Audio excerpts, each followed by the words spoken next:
Well, hello, my darlings. Hello, hello. Well, darling. Apparently, we have only one viewer at the moment. Goodness me. I'm assuming that's you, the Gamma Cat. Welcome, welcome to Disco Elysium. It's Friday, and we didn't really have anything slated.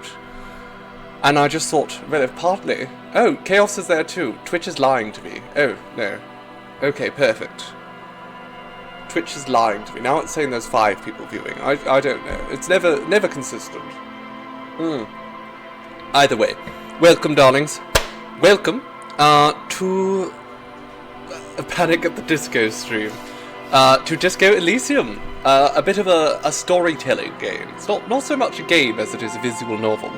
And that's about as much as I know about it. That, and it's in some kind of fantasy Netherlands world? I don't know. It's one of those games that I have only played the intro to, and I've played it like 2 or 3 times, but I've never been able to really sink my teeth into. But every time I have played it, I've found it terribly amusing for the few moments that I gave it a try. So I figured, you know what, let's try it on stream. Let's give it a try when everyone can enjoy it, because I feel like that might be a better way to go through it. And that way, I'm sort of experiencing everything for the first time. Am I too loud or too quiet? Too loud, okay. I have to be much quieter, apparently. It's hard being a streamer and having to whisper everything, but here we go. It's fine. ASMR is in the tag, so we just have to speak very quietly. And let the game do most of the yelling. You've been wanting to try this game out, Elliot? Well, it's perfect, so you can get a sign, get a vision. The protagonist is so silly. I love him. And that's Harry, yes? So we're going to be playing as Harry Dubois,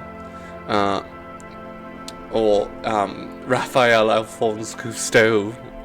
As you can see, we have played a few times, but we're going to be starting a new game, and I don't know anything. So, we can pick an archetype, or we can create our own. The thinker, sensitive, or physical. Might begin to lose his mind sounds fun. JC won't be able to handle the ASMR.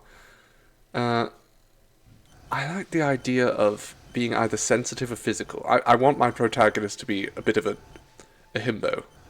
Well, he can't really be a himbo. He's not exactly the most handsome man.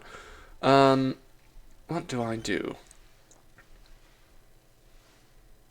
Do I go for the physical? Might be fun.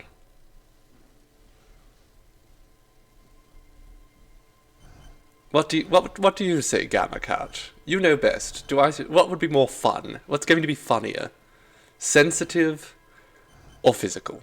I could create my own, it's true. But, I mean, starting off, sensitive is the silliest one. Okay, let's go with that. We'll go with Gamma Cat's suggestion. The Furies are at home in the mirror. It is their address. Even the clearest water, if deep enough, can drown. Wait, okay, no, I wanted to create an... Okay. There's nothing. Let's go with it. Only warm, primordial blackness. Your conscious ferments in it. No larger than a single grain of malt. You don't have to do anything anymore. I kind of want to do... Okay, I didn't realise... I thought that was just going to set my customs. I do want to set my attributes separately. So let's just do it... Let's just start a game. Before we go too far. We'll just start a game, and we'll create our own. Because I want to make sure that some of those traits are specialised in. There's particular traits that I know are very funny, and I want to lean into those.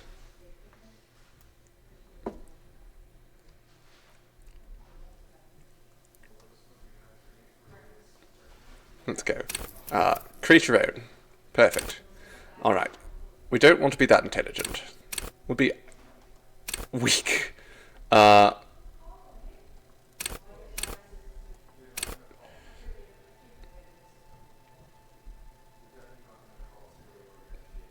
Is that good enough? Do we make ourselves even less intelligent?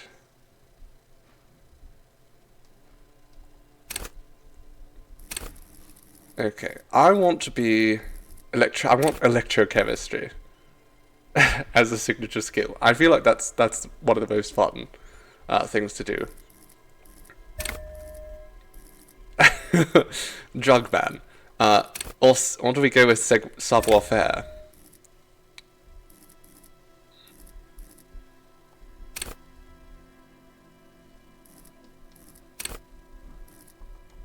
What do we go with? I think electrochemistry could be a lot of fun.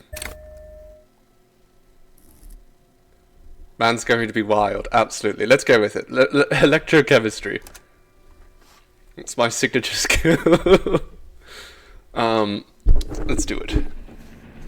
Okay. Fiorito at home in the mirror. It's the clearest water. Even in the clearest water.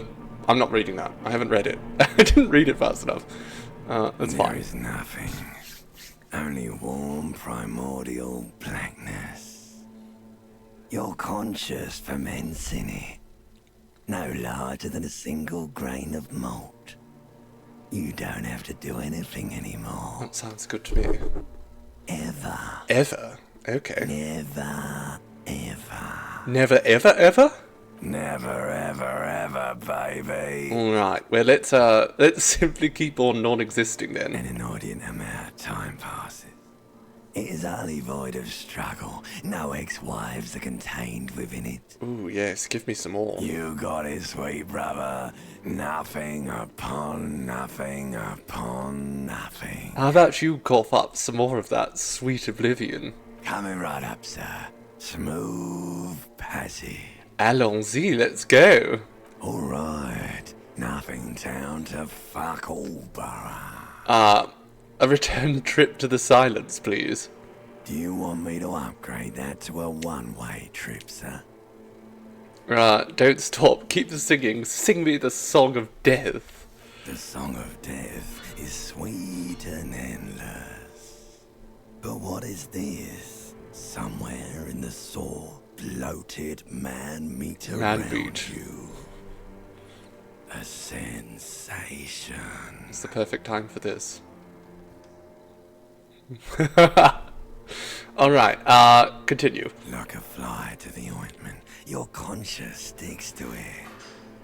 The limbed and headed machine of pain and undignified suffering is firing Ghastly. up again. It wants to walk the desert, hurting, longing, dancing to disco music. Mother help me, there's a head attached to my neck and I'm in it. The stench Ghastly. of liquor rises from your mouth. I know with it an ungodly headache.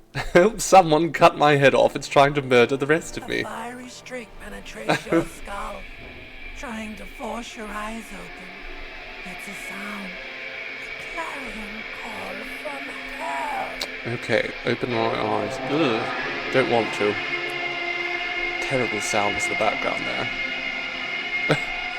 Ooh, fun. Tell someone had a good night. Alright, Harry. Let's get dressed. Okay, let's go over here. Have a look at this booze. Can we have some more? Is there any more in there? Magnum-sized bottle of Commodore Red. Okay, what's this? Reel-to-reel tape player is still on, rolling empty. Looks like someone tore out the tape while the song was playing. What was the song? It's empty. Okay. We can highlight things as well. Alright, what's this? There's a shoe. Single shoe. It is a green shoe. We have it on. Man knows how to roll deep and party hard. He does. Absolutely. Excellent. Flare-cut trousers. They're going to make me even better. Dare a jingle. Keys are clinking in the pocket of your flare-cut pants. Flare-cut pants. Oh, yes. Fish them It out. says whirling in rags on the aluminium keyring. There is a single key Aluminium. on the ring. Yes. The number 1 is etched on it. It should open the door. Okay, well, let's get dressed first before we do all that.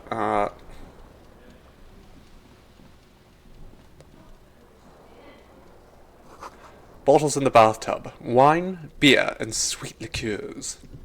Let's grab this shirt.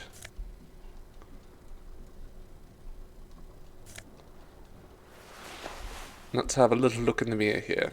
A mirror hangs above a bent and broken sink.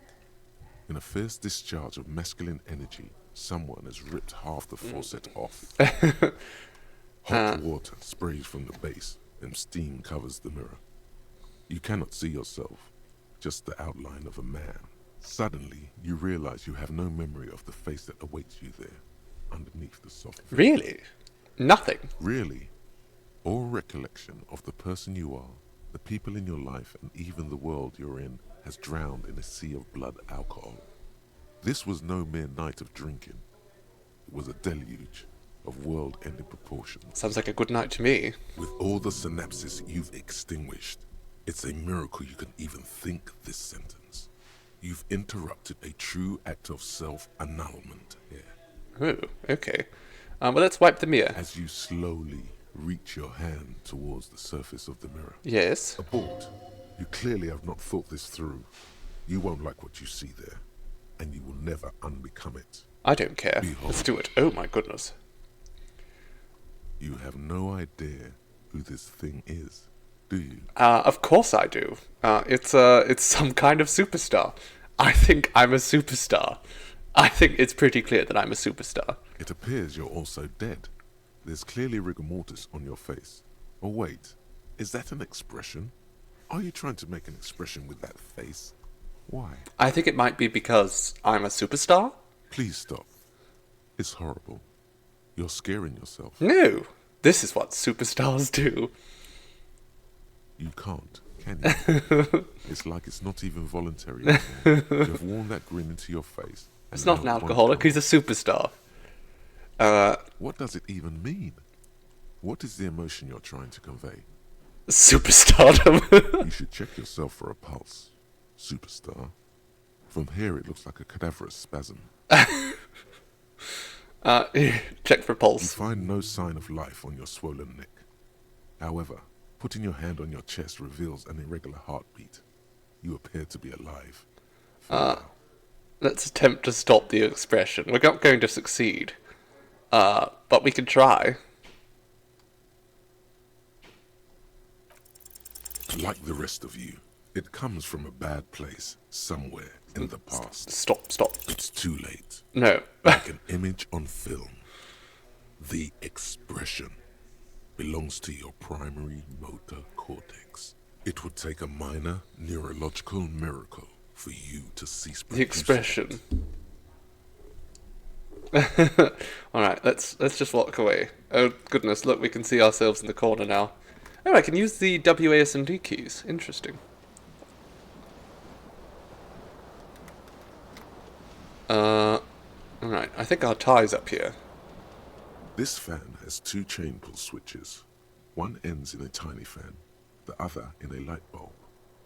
A truly horrific necktie has somehow attached itself to one of the blades. Alright, let's I mean we could go for a savoir-faire check. Let's just The turn the blades fan come off. squeaking to a halt. It should be easier to reach the tie now. You reach out to grab the tie, but what's this? Even with it Diffuse, stopped. radiating chest pain. Doom comes over you. Oh god, okay. This is bad. I just lost one Feels like hill. sharp stones grinding in your chest and keeping you from moving for Okay. quite a long time. Still ongoing. Now is a good time to start worrying. Probably should be worried, Finally, yes. the pressure recedes. You find yourself covered in cold sweat and trying not to Okay, move. we got the hills Hoping it back. will keep you from dying. A terrible mistake. Turn the lights off immediately. You can practically feel the photons burning a hole in your brain. It's just a little hangover-induced photosensitivity. Don't overreact. Let's do it. Bring it on. Little black spots dance on your retinas. It's Oh, almost yes. pleasurable. Okay, can I not grab the tie now? So I don't have a This necktie fan now. has two That's fine. Let's just put on the jacket.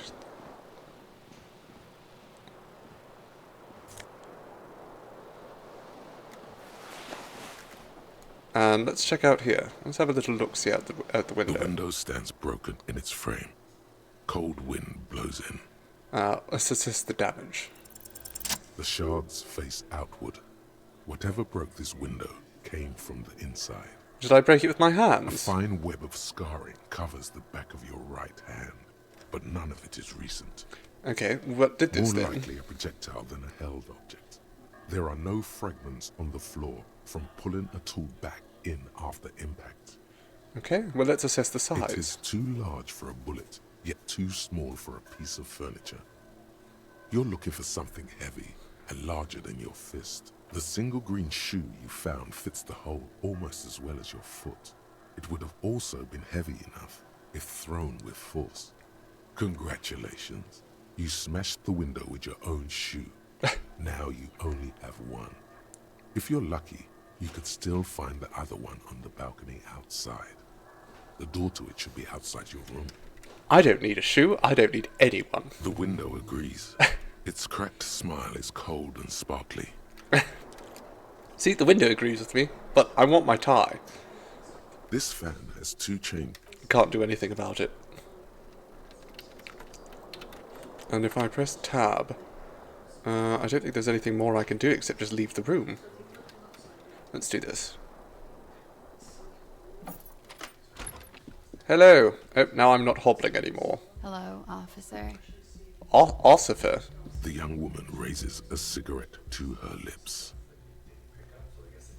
Her eyes are brown and her face is speckled with birthmarks. She can't be more than 28. Ossifer? Am I military personnel? No. Oh, I get it. I'm a businessman. Chief Executive Officer. The young woman shakes her head slowly. Chief Technical Officer. No. You're a police officer, sir. Are you sure? I am, yes. Unless you've been feeding us a set of very well-rehearsed lies all this time. All this time. You've been here for 3 days. On official police business, no less. Okay, and what business is that? Couldn't say. In truth, so far, mostly drinking. Okay, try the expression on her. Let her know you want her, physically. The words have already left your mouth. I want to have fuck with you. What was that? That's not even how words are used. What did you say? Say it again. I don't want to say it again. Come on, man. Pretty, please. One more time. I want to have fuck. I said I want to have fuck with you. Goddamn right you did. You crazy asshole, you. What kind of cop are you? Superstar cop. It's been established. Okay, that's cool. Or if I can just maybe ask you to elaborate on that superstardom a tiny bit. I sincerely think I'm a superstar. It's a theory I'm developing. I have certainly been entertained. Thank you. Whatever you are, you should stick to it. Otherwise, It's okay. it's gonna suck for you later when you have to interrogate me. Okay, goodbye. Can we have the fuck? No? And for the record, no, I didn't do it. Okay. Didn't do what? What day is it? It's March. The year is 51. Okay. What's this? She left a nice long stub in the ashtray. It's still smoking. Okay.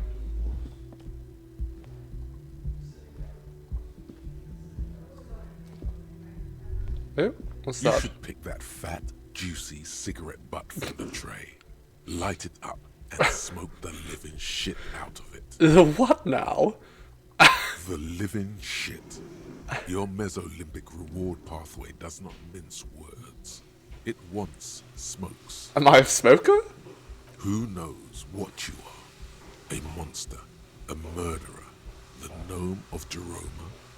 You feel like a smoker, especially when you look at that juicy, subtle, seductive cigarette stub still smoldering delicious. Delicious. Hello, Red Cloud. Wonderful timing. We're about to smoke someone else's cigarette. Actually, we can't. She broke it at the filter, so we can't smoke that. Can we eat it? How very astute of you. This renders it ineffectual. You should look for a whole cigarette, or better yet, an entire pack. Strike that. A carton.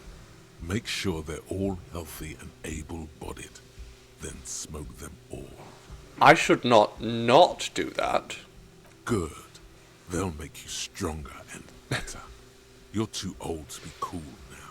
But find cigarettes, smoke them, blam. Instantly a cool renegade. Very cool. A mystical red dragon with smoke rising from his nostrils. I'm going to be so cool. Smoking is cool, kids.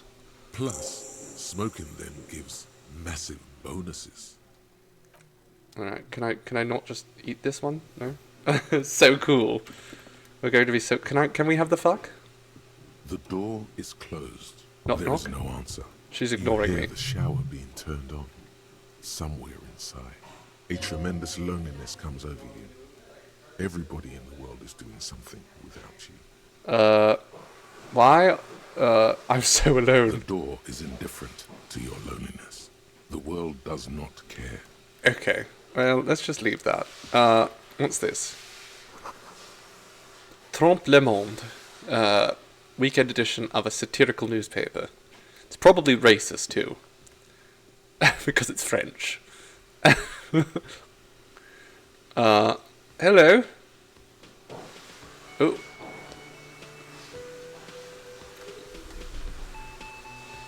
It's me, the Disco Man. I'm here.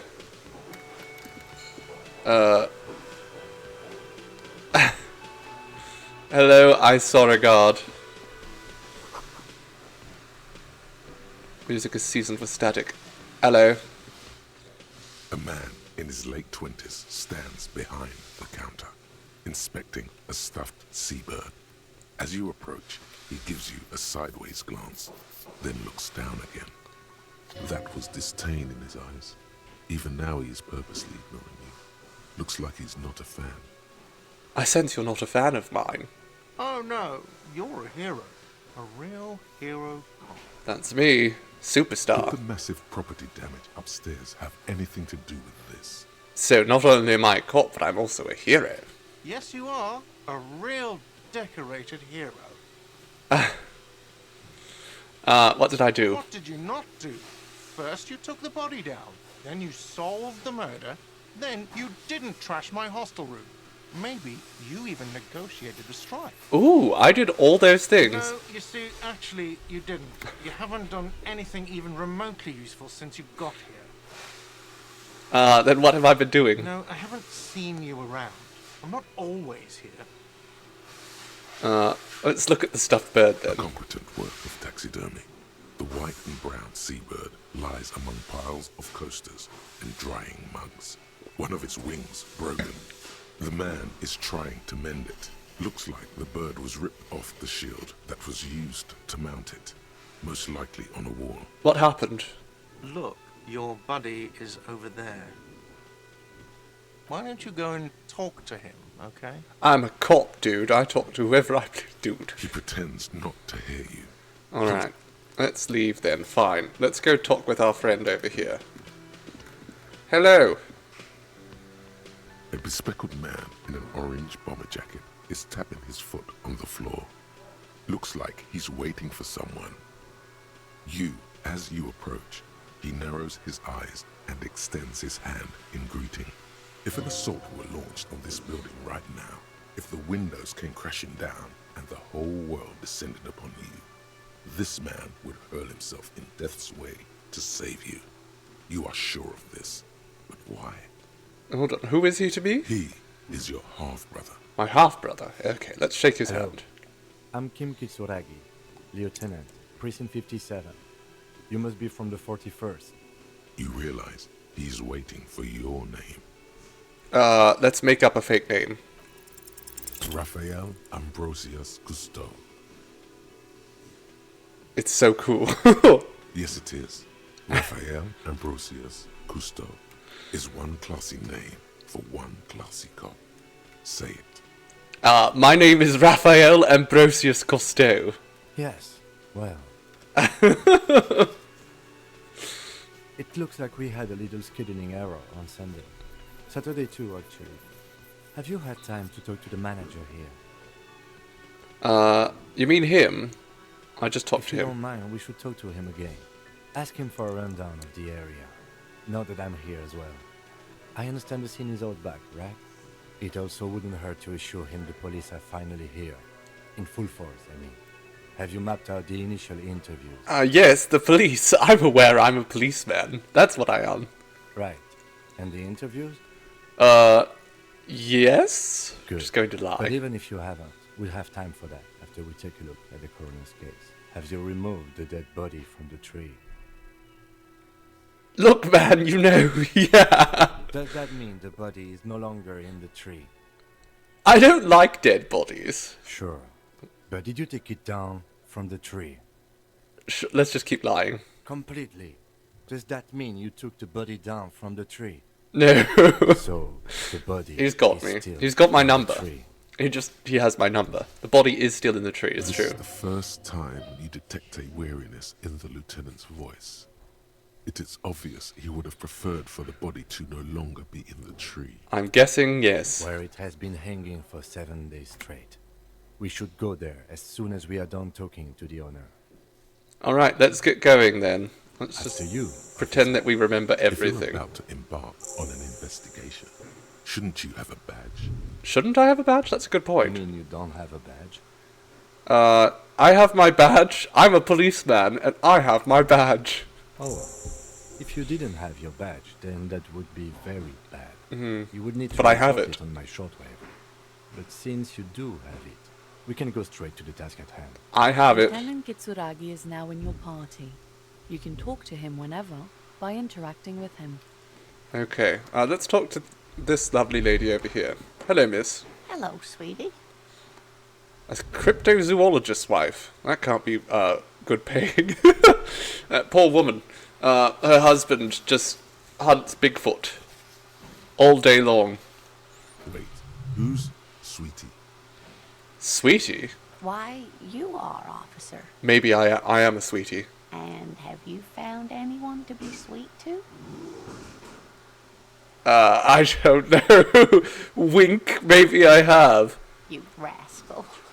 I'm too old for you, and too married besides. You must forgive me. I'm getting so scatterbrained. Just flirt with the I old completely lady in the forgot to chair. introduce myself. I'm Lena.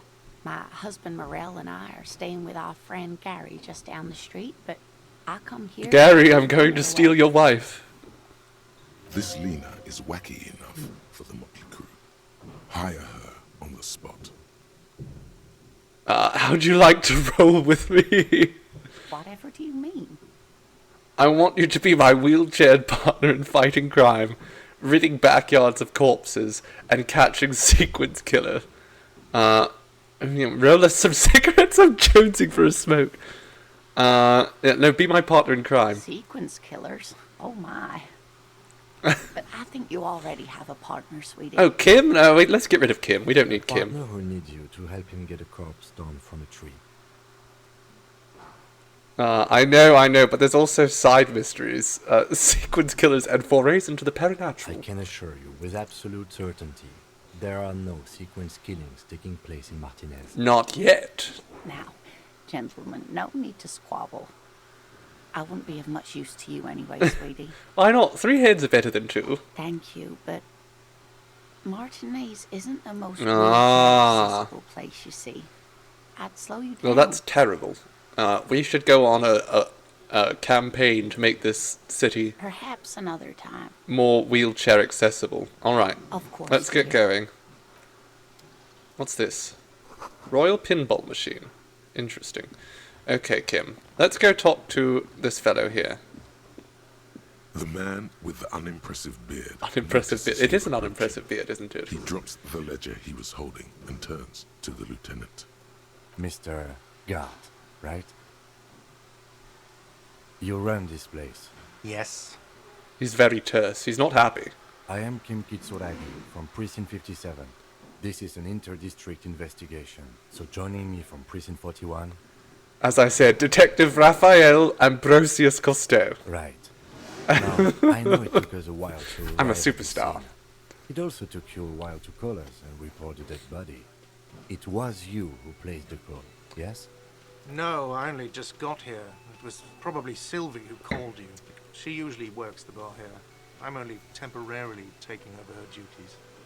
Do you have her number? As a matter of fact, I do. Alright. You said you just got here. From where? Are you a local? What, of Martinez? No, I live in Jamrock. I only sometimes come here to keep an eye on the place. This is just one of the many, many cafeterias I manage. But aren't you important? But you still know your way around, yes? In case we need directions. Yes, I know where some things are, but as I said, I don't live here. I just used to work here. And I'm not going to start working here again, if that's what... You're currently working here. I didn't imply that. Detective. Who, me? Yes, Detective Cousteau. I have everything. You? Yes, Yes, questions. yes, he means, do you have questions for me, like a police officer? You know, I actually can't... Who killed him? I don't know who killed him. Did I'm you- not the police. That's your job. Did you kill him? What are you, crazy? Of course I... It's my job, I have to ask. Hello, Cabbage. Suddenly you tense up. Blood is being pushed to your muscles. You should hound him on this. Hound him hard.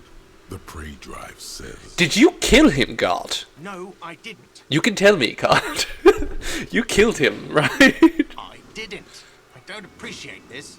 What is this? Why did you kill him? Do I have to answer him? Is this mandatory? The lieutenant stands motionless.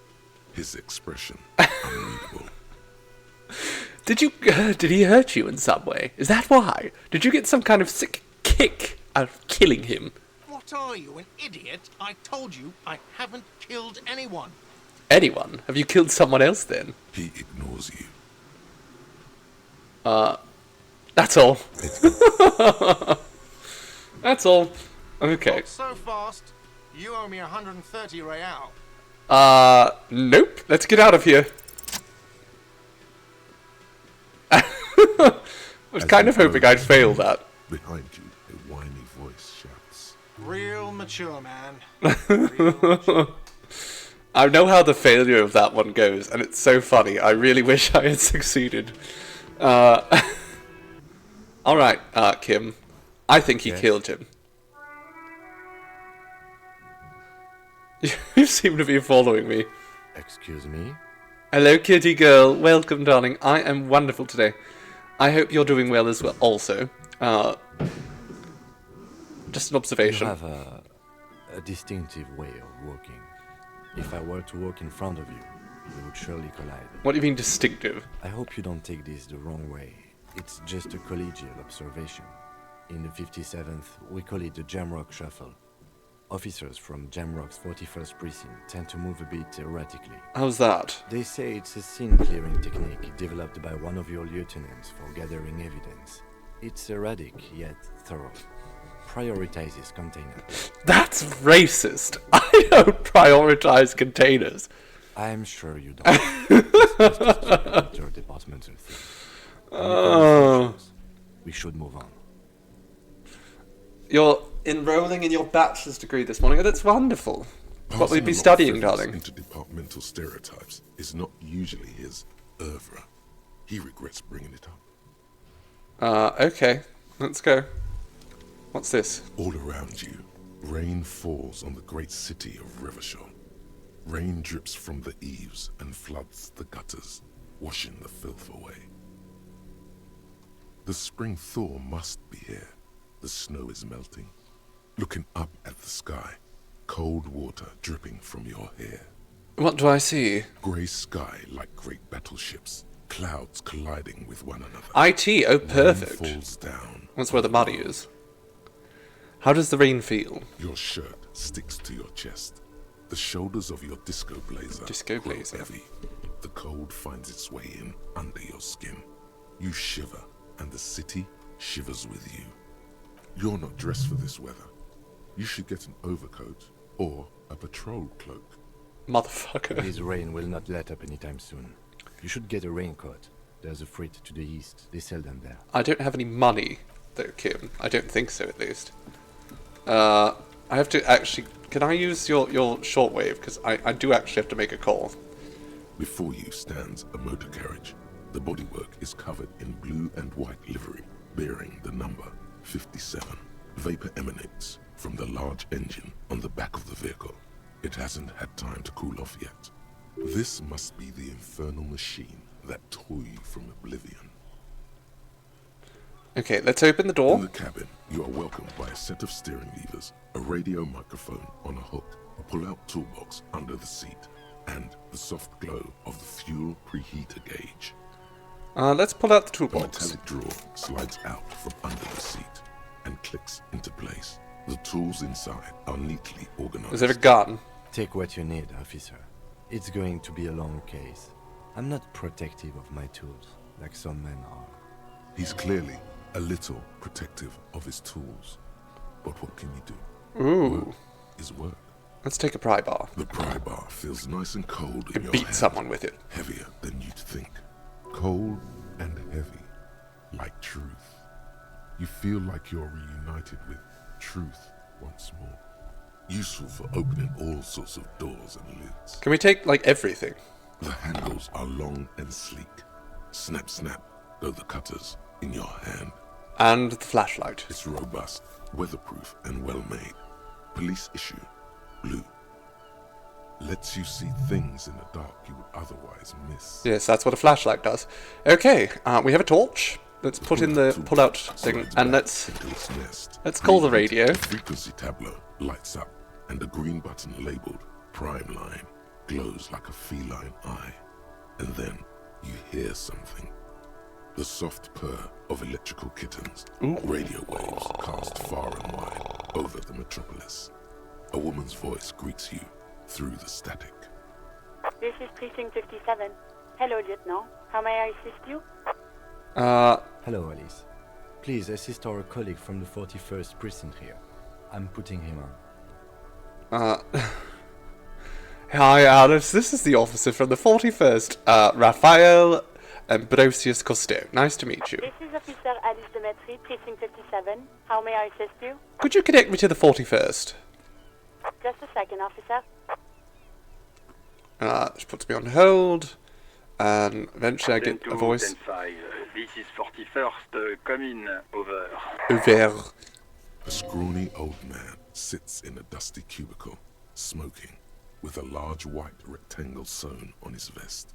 In front of him is a box-shaped apparatus with an array of wires and antennas. The radio switchboard. Hi, this is me here? I work, with you? 10-4. What's your status? Over. 10-18. 10-20. Over. Can you repeat that? 10-18. 10-20. Over. Please just talk human to me. These numbers mean nothing. State your message, sir. Over. My badge is missing. But you said... never mind. I lied, Kim. Get used to it. 10-9. Repeat message. Over. My badge. I can't find it. It's gone. 10-4. Message received. This is a very serious situation. I need to 10-22 the captain. Over. 1022, the captain. This sounds bad. It does sound bad, doesn't Bad it? and scary. Like being called to the headmaster's office in school. Is it him? Him. What does he want? Says he lost his badge and needs to report it. He what? He lost his badge? Let's say nothing. Who lost his badge? Dick fucking Mullen. Who do you think? It's Officer Dick Mullen from the bestseller Dick Mullen and the Lost Identity. Dick Mullen is not your name.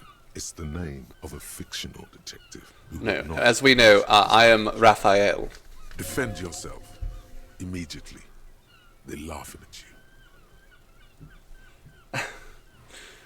Hello, Nacho Senpai. Thank you ever so for the follow.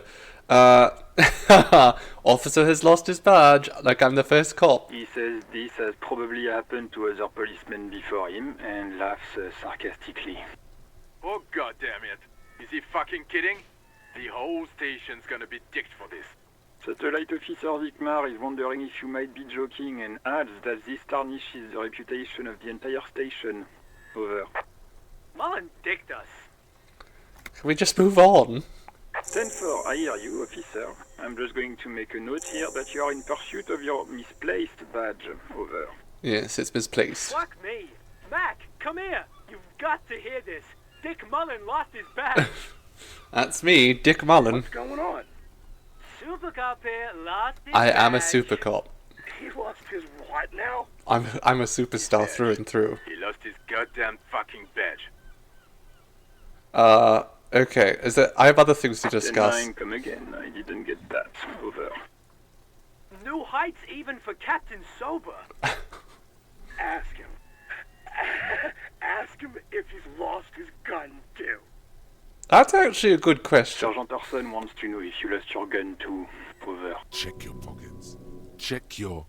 Holy fuck. You don't know where it is. I don't have my gun? No. It's gone. Oh no. It's not fucking on you. 10-9, come in, officer. Did you get my question? We were wondering about your gun. Okay, let's try and lie to them and pretend I didn't lose my gun. Lying? Over the phone? It's easy. Just say it like it's the truth. Of course I didn't lose my gun. He says he didn't. Thank God for that. That would have been a nightmare. I don't even want to imagine the poor prick who has to relay that kind of news to the captain. I might have lost my gun. Losing his badge is bad enough. Tell him to find it and fast. We can't have some gangbanger running around with it. We're all glad to hear you've not lost your gun, officer. You need further assistance? I've actually lost my gun too. No, let's end the call before we get any problems.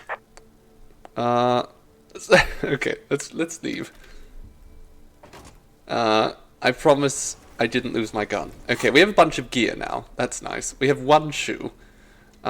We should probably try to find the other shoe. We threw it out there. So how do we get up there? Is there like a...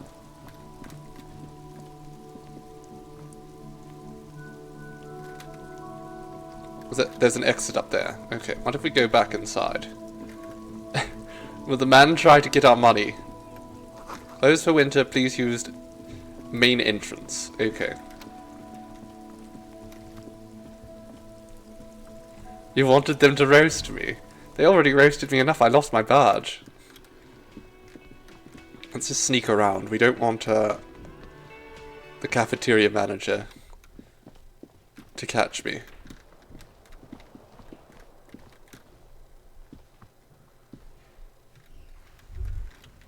Hello, bloody Rose White Wolf. How are you doing, my dear Louver?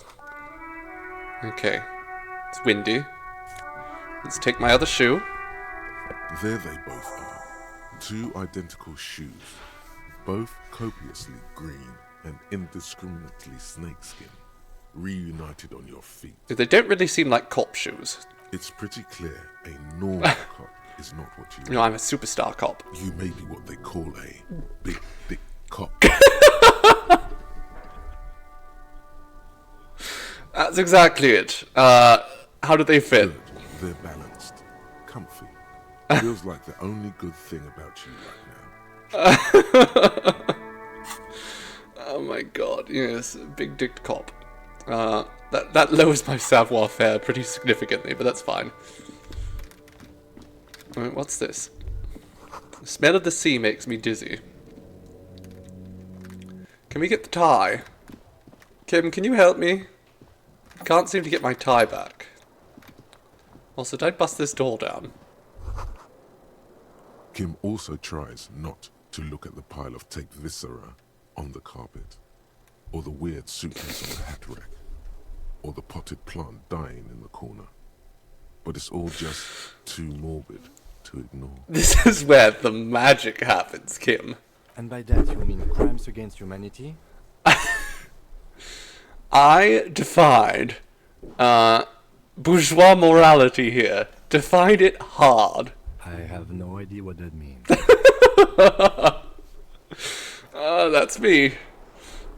Okay, can we get this fan down? has 2 chain pull switches. Can One we... ends in a tiny... Kim, can you help me? Can I, like, use the wire cutters on this? This fan No. has 2 the lights. Okay, let's just turn the lights off, I guess.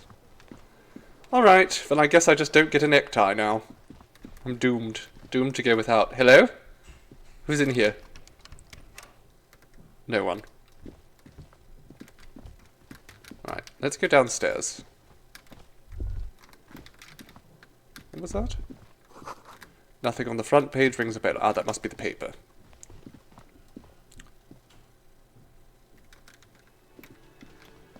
Let's just sneak around again. We don't want to have to pay our bills. Hello, miss? The RCM in Martinez. What can I help you with? I have some questions for you. Of course. What can I help you with? We need directions. Of course. Where to? I'm looking for a dead body. Oh, that's right there, in the yard. Okay. As you leave, someone has come for it. Finally. Alright, that's all for now. No problem. Goodbye. Of course. Let's go deal with the dead body. Ooh, what's that? Is that a gutter? Rue de Saint-Ghislain. My French is terrible. I will admit. Oh, what's that? It smells like spoiled meat and curdled dairy. Human being decomposes. There are several footprints in the mud, left by work boots. Anywhere from 6 to 12 pairs have walked here. Right, let's see if we can get an exact count. Maybe more than 12. No. 8 pairs of boots have shuffled back and forth in the mud. Go over them one by one. 1. Standard work boot. Steel reinforced toes, number 46. 2. Standard work boot. Steel reinforced toes, number 44. 3. Hobnailed work boot. Steel reinforced toes. I am a superstar number cop. 43. 4. Standard work boot. Number 45 or 46. What is it? You don't know. It's a miracle you can tell the prints apart as it is. The code must have preserved them. It's not a miracle, I'm a superstar. 5. Another standard work boot. Steel reinforced toes. Number 44. 6. An aberration. Light as air. Even pace. Same make of boot, but number 41. Male or female? Impossible to tell. Could also have been an adolescent. The gait is undeveloped. I'm pretty good at this, aren't I? Not bad. It's as if the whole world darkens. Everything else has a thin film of unimportance on it. And the tracks burn in the middle of it. In a strange, beautiful way. Right, let's keep counting. 7. The glowing outline of a standard work boot. Number 46. But the imprints are twice as deep as the others. The weight exceeds 200 kilograms. So that's probably whoever was carrying the body. 8. And yet another standard work boot. Number 44. There's an aberration in the pattern of the sole, however. The right sole is smoother, more worn. How many? 8. I was pretty off then. I counted 20. The same guys are going back and forth. I want to be ridiculous, but I want to be competent at the actual police work. I never got the hang of it. Hyperopia. Do you see anything out of the ordinary? Well, this one has a 200 kilogram imprint. So it's a good chance they were carrying 200? two. Could it be the combined weight of 2 people, one carrying the other who's steady? Let's say a heavily built worker carrying a similarly built, soon-to-be-dead man. That's what I'm thinking. He might be right. 200 kilograms of living weight is unlikely. Indeed. One of them was carrying him over. Possibly, yes. There's a light step, number 41 shoe. A woman? Or a kid? Well, there are children literally right there, but I don't know how we could be sure. Understood. Anything else? One sole is smoother than the other on one of these. Interesting. Let's name it the old sole. Do you have any ideas? Someone operating a workbench with a pedal? Like a joiner at the harbor. Or maybe a drummer? So one of those people we're looking for is maybe a No, drummer. it's not. Forget I said it. We are not looking for a drummer. We're going to Perhaps it find a could be drummer. A driver. A driver would wear out the right shoe before the left. The accelerator is on the right. If only I had come up with that idea. Let's just nod We thoughtfully. should keep our eyes open around the traffic jam. See whether anyone strikes out as a potential suspect. Seems prudent, no? Yes, prudent. Mm-hmm. How well do you think these tracks are? A week, maybe? 7 days would fit the time frame provided to us by the caller, who reported the hanging. It is not impossible. How do you know? I pulled last week's forecast for coastal Havashol. 7 days below freezing. The day before, the day of his hanging, was the last warm day. Correct again. Sub-zero temperatures would preserve the tracks in a good state. The commotion here could have taken place a week ago. Alright, well what do you think happened, Kim? What do I think? A mob of people brought something heavy to the tree. One of them was carrying the victim. They shuffled around, especially under the tree. Then, after hoisting him up, they stood in a semicircle. Excellent, we have a facing skill his point. direction. At first glance, this appears to be a lynching. This is definitely a lynching. Indeed. They all stood in a row here and looked at the tree.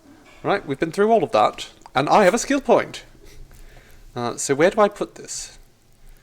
Savoir-faire is terrible now. Which is a shame, because I kind of want to up it. Let's up my savoir-faire. Okay. Let's have a look at the body. The corpse looks at you with bulging white eyes. The face around them does not look human. It's swollen and ready to burst. His lips are fish-like, and his tongue like a ball gag in his mouth. Yep, he's been hanged. You seem to be holding your breath. Let's look down The for a cargo moment. belt twists his neck at an unnatural angle. The body below appears stiff. It's letting out an ungodly rot. The smell seeps in, even through your clenched nostrils. Why does it smell so... I think I know why it smells so bad. Okay. It's okay to throw up, officer. No one is judging. He's about to blow! Cop's gonna blow, Kuno! Oh god, the kids are getting involved. Okay, let's try not to throw up. As you breathe in, I succeeded, a legendary check. I've been doing very it's the well. smell of the mind telling you to run, and your stomach to wring itself empty. With your hands at your sides and your eyes squinting, you stand in it. Well, look at that. That roll was almost as good as it gets. Do they always do that? They do after 7 days, yes. We are deep in decomposition here. The man before you is naked, but for a pair of underpants and enamel boots. His skin is greenish, marbled with decaying veins and blotched by lividity. A fading web of tattoos covers his chest and shoulders. The cargo belt used to fasten him to the branch above appears industrial in strength. Alright, so let's inspect the boots. The material appears to be ceramic. Its clean white stands in stark contrast to the decaying flesh above the knee. The man wore thick polymer socks, probably for padding. A fine array of interlocking plates covers them. Delicate and fragile, they feel alien to the world around you, out of place somehow. These are clearly not boots. They're armor, possibly part of a larger set. Alright, Kim, these are armor of some Indeed. kind. Technically speaking, these are sabatons, not boots. Well, la-di-da, Kim, aren't you fancy? Okay, what kind of armor is this, Ceramic actually? plate. Zirconium dioxide, most likely. This is where the make would be. Where? Under the heel. Fairweather. Fairweather model T500 VE. I'm guessing that's vitreous enamel. This is advanced stuff. Looks very out of place here. It is. It's expensive. We've requested similar material for our tactical units for years now. The constabularies deemed it too costly. In that time, we've lost 6 men to semi-automatics. How much are we talking? For a full set, about 4 years of wages. Ka-ching, baby. By catching, do you mean let's not log them as evidence? Let's steal them? That is what ka-ching means, yes. Mm-hmm. It means disciplinary hearing. The lieutenant nods often. It's part of his unplastic expression range, communicating both professionalism and sarcasm. This time, the latter. How could this man afford such expensive hardware? That's for us to find out. My initial report on the area suggests he was a security guard for the harbor company. But that's just hearsay. These look pretty advanced for a security guard. I agree. This equipment is way beyond what a guard can afford. What do you think happened to the rest of it? The locals probably scavenged it. It would be odd if he had more on after 7 days. We should keep a lookout for these pieces. The armor could yield information. Maybe he'll know something. I don't want to talk to those children. If you wear those pieces, it will help me protect your mortal coil. Why does my mortal coil need protecting? Yes, bullets will. Ooh, that's not good. They always do. And the coil is fleshy and mush and permeable. Cast it in ceramic shell. Resist death. Okay. The sabatons dangle off the man's decaying form. Give them a little knock. A small bell-like sound fills the air, like tapping on the side of a porcelain cup. Suddenly your biceps coil up. Your elbow is sharp and cocked for a punch. Punch it harder, sure. Your fist connects to the boot with the same ding. The sound does not appear to get louder. Did you hear that? A click? Yes, like dice rolling. This is a kinetic redistributor. It spreads the incoming energy horizontally, from plate to plate. When the plates connect, there's a click. That's the sound you heard. See these lines? Faint, organic lines cover the plates where they separate into smaller ones. These plates then divide into smaller plates until there are hundreds of them altogether. That's it, let's take them. The stench fills your nostrils. As you push downward, an ominous creaking sound comes from above. Stop! Pig's gonna pull his head off. Brutal! Lieutenant, you seem distracted. Why? You're about to pull his head off. Oh. Do it, homo! I'm not a homo. I am Stop a homo. obsessing about your sexuality, officer. You are about to seriously compromise the coroner's case. What are you trying to achieve anyway? Why are you hanging on to that boot? These boots would go super well with my bell-bottom pants. You do understand the boots are steeped in cadaverine odor, don't you? So are my pants. You have a point there, detective. You have a point.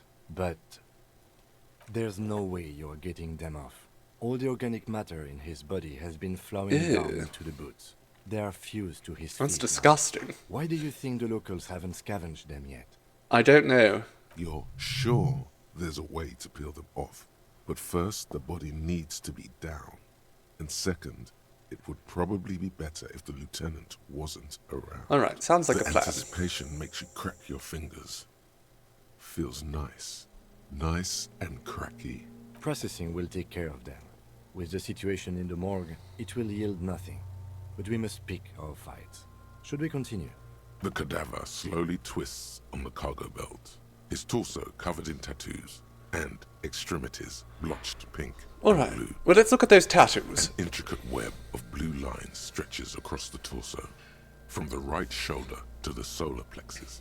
Each time they intersect, a small white star is formed in their crossing. Hundreds of fading asterisks riddle his skin. Their concentration is highest around his heart. This is some kind of map of the night sky. Map of the stars. I do see some similarity to astronomical charts. Great century Messinian, maybe. But this seems more particular. Customized somehow. As if someone left out most of the night sky, filtering it through personal choice. The principle of this filter remains unknown to you. The thought dissipates, and you feel as though you were only half right. Right, well, I'm missing something here. He takes a thin piece of milled aluminium from his coat pocket and pulls it open. Sounds like a sword being unsheathed. A small lens appears. Some sort of camera. Alright, well let's let the lieutenant work. Kuno? What the fuck is that? An instant color camera. Fancy. I have only 2 ampoules, so nobody move. I don't want to waste one.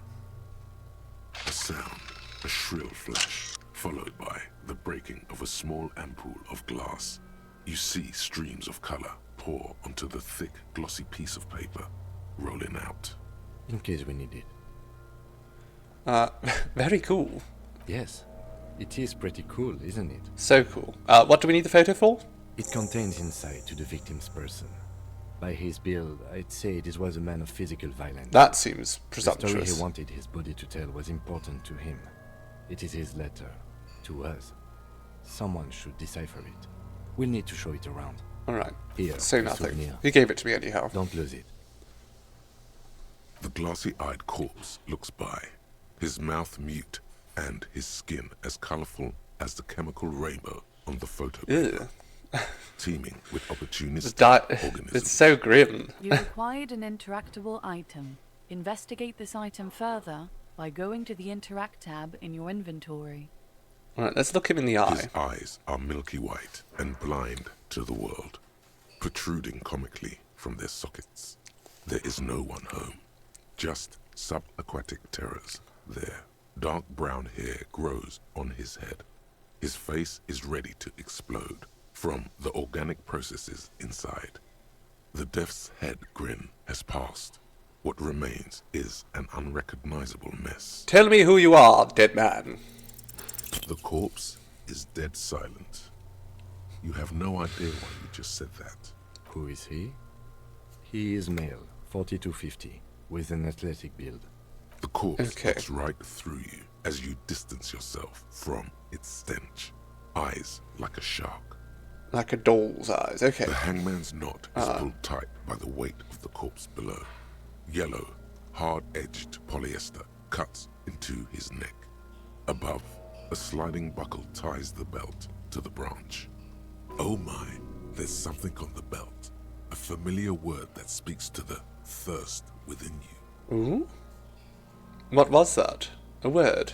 Vermilion, in yellow letters, along the length of the twisting cargo belt. Only a deep longing for vermilion golden spirits lets you decipher the fading logo of the local brewery. Being an alcoholic is paying off. I should get a drink. No, you should not get a drink. You should perform an initial inspection of the victim's corpse. We are on the rope part. Well, it's not a rope, is it? It's more like a binding. Industrial strength. The kind used for tying cargo to lorries. Like in a harbour? Yes, it looks like they use whatever was on hand, paying no attention to not incriminating themselves. I sure wanted him to stay here. That polyester seems quite strong. It's not merely polyester. It's steel reinforced. See these lines? This is where the wires run. I see rabbits for more than 20 strands. This makes getting him down much more problematic than I had assumed. How did they even get him up here? A noose is one of those things that's easier to use one way around. I think they lassoed the branch, then pulled on the belt, buckle closes. It's what I would do. Seems easier than climbing. It's what you would do. Interesting. Well, are we assuming the dock workers from the harbour did it then? The brief suggested as much.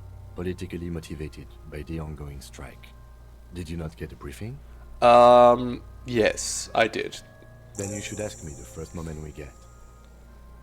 Alright. The cadaver hangs from the cargo belt, limbs limp and torso covered in tattoos. So how do we get him down?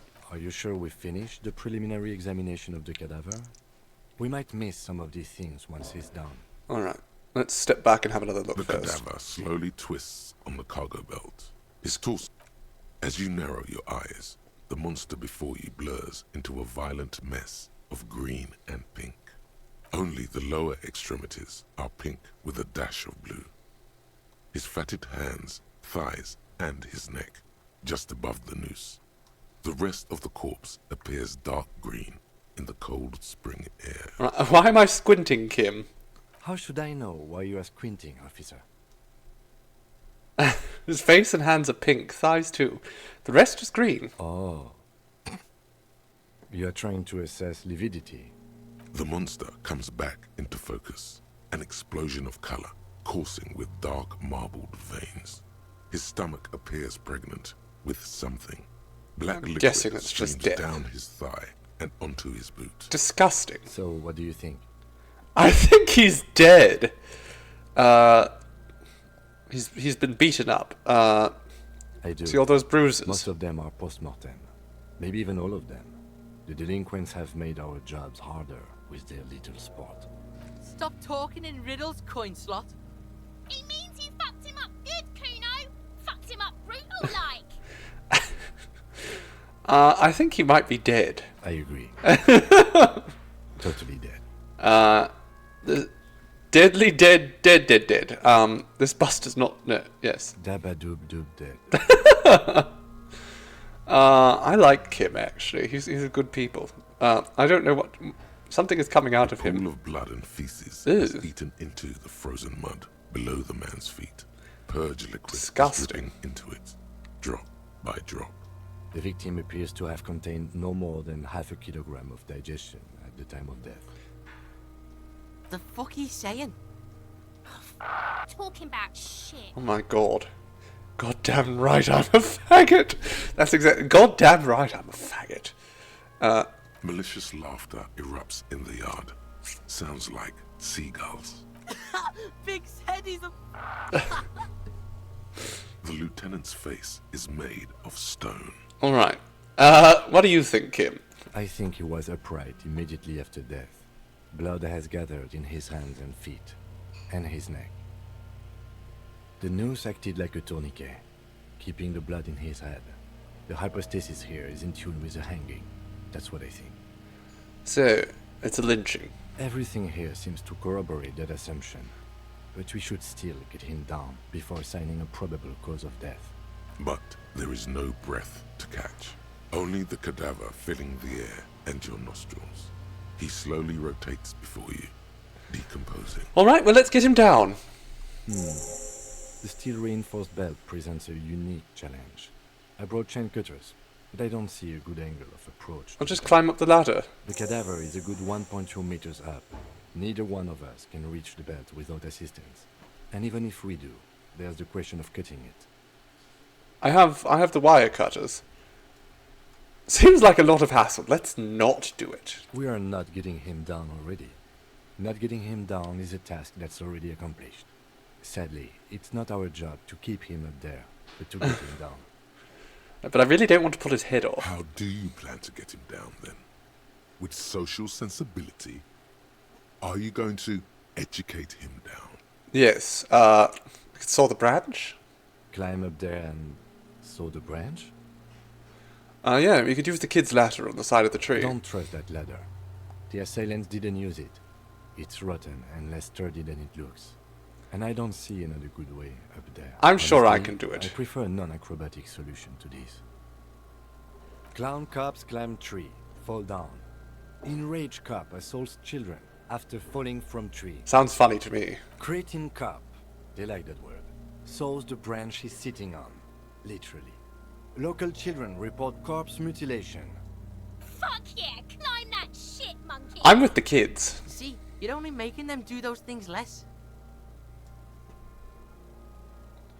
I'm not afraid of newspapers. We shouldn't be. Oh no. We should be very afraid of newspapers.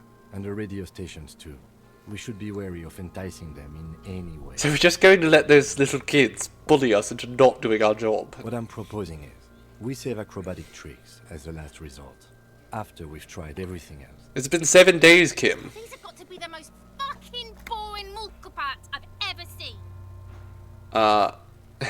Can we shoot him down? Yeah, bang bang time, pig, shoot his head off. That sounds like fun to me. Oh.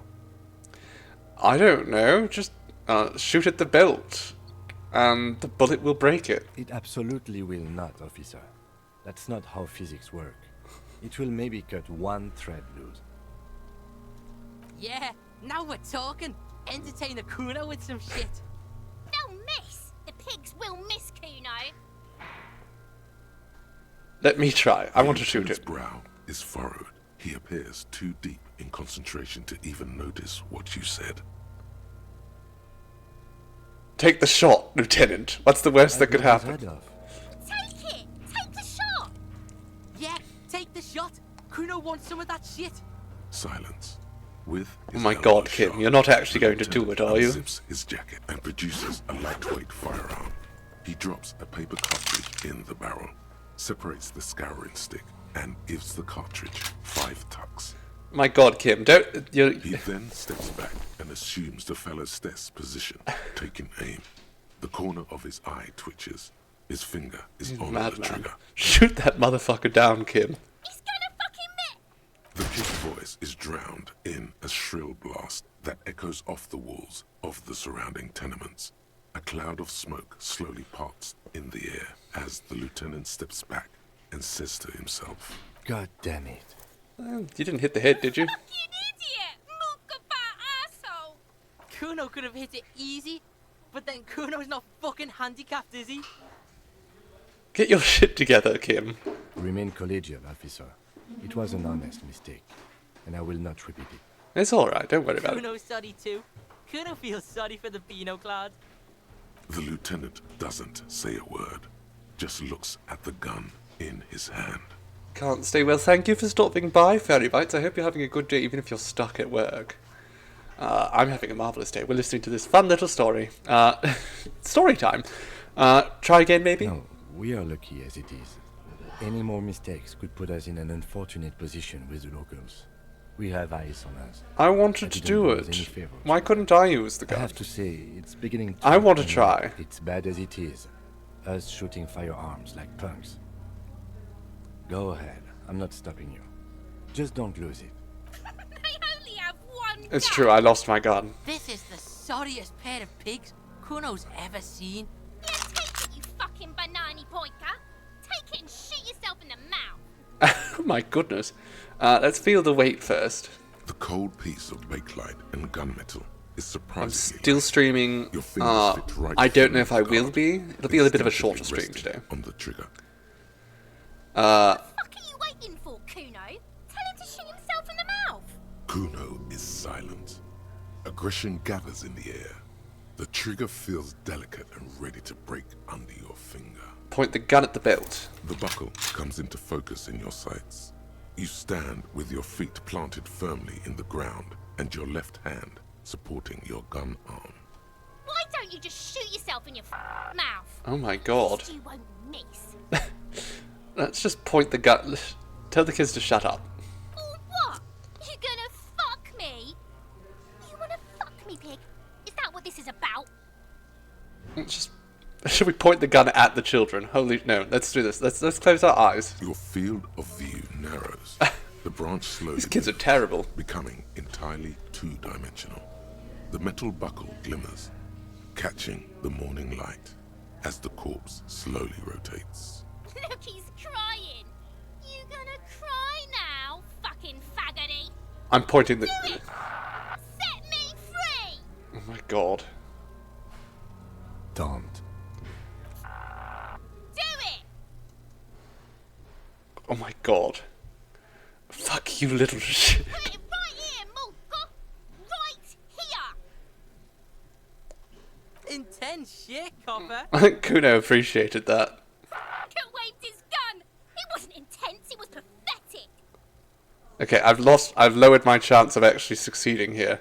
But sure, let's try. I just shot the guy. A plume of smoke erupts from the Oh barrel. no. Your hand goes numb from the explosion. With Oh your ears no, still I ringing, shot the corpse. you wait to see what happened. You missed the belt, but hit the corpse straight in the chest. Bits of ribcage protrude from the skin. No blood, only a murky sludge dripping down. It's not going to go over well at the The station. sudden stink makes your eyes water. Oh my god, he's gonna fucking cry, I knew it! What a mulka! Start crying, your sense. Sure. It feels dry. Nothing comes out of you as you stretch and bend your face into a crying shape. Let's try really hard to cry. Apparently, the lieutenant watches you jerk some tears, your shoulders shaking and your eyes dry. The gun begins to slip from your fingers. You malolda! The can't even cry! Oh my god. The I'm lieutenant almost gently out of morale. takes his gun from your hand and holsters it. We still need to get him down somehow. The bad way. The way I didn't want us to. By asking the harbor for help. They have the tools and the men. If they put him up there, they can take him down. Okay, but that seems like a little bit of a conflict. Sure, let's go do it. Are we sure I can't climb that? It won't hold the weight of a grown man. Okay, well that's good to know. Someone is trying to grow some herbs. Are they the fun kind of herbs? What's in that box? Ooh, real. And some magnesium. Will the magnesium help with my... Like, will that heal my morale up a little bit? Because, I feel like I might need to heal up my morale slightly.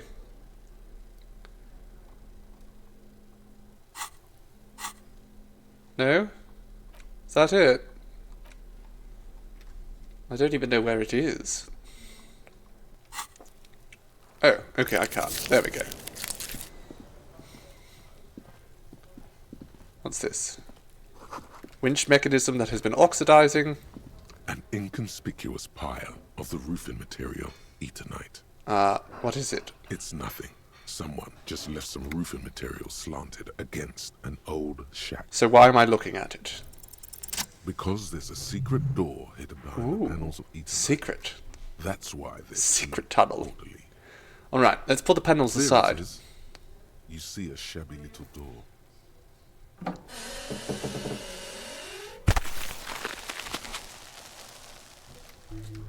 There we go, Kim. Look at What that. is this, then?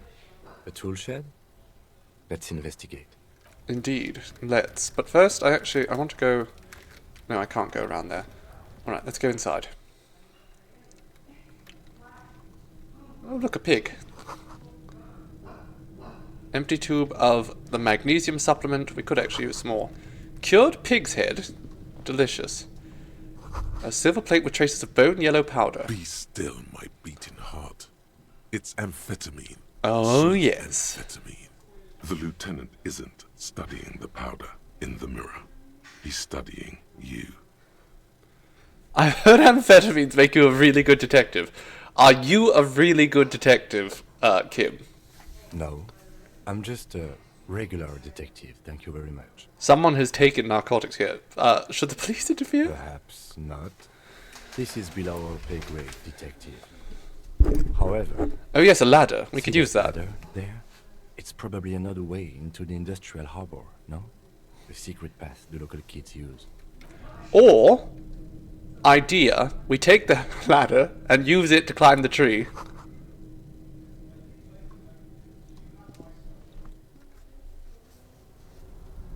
No? Oh, what's that? Is that my coat? I think that's my coat. This doorway is going to collapse soon. Is there... Oh, there's a bucket here. I want the bucket. Give me the bucket. A postcard. Marvellous.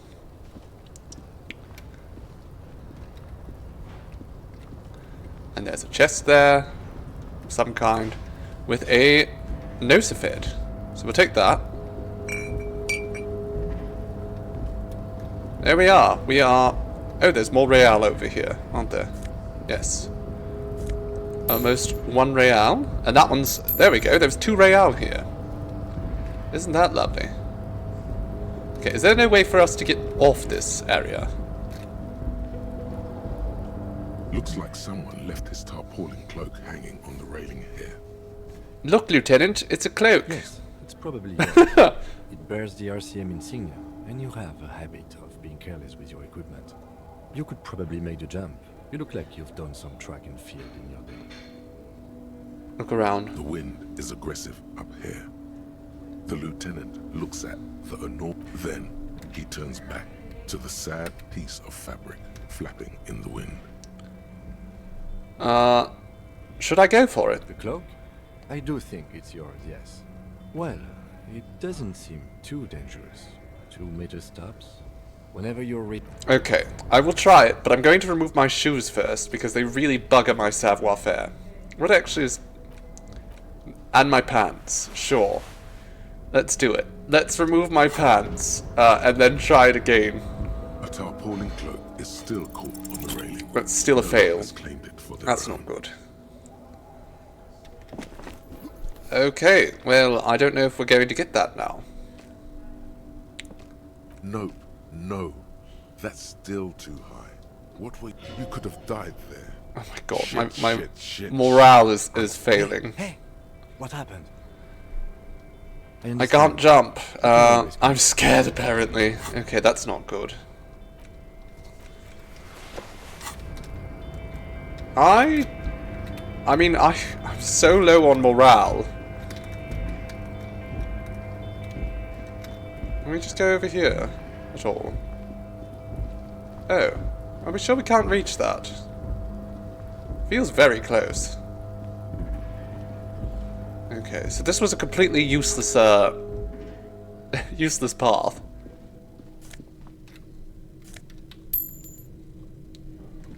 Didn't benefit me in any way, and now my morale is terrible.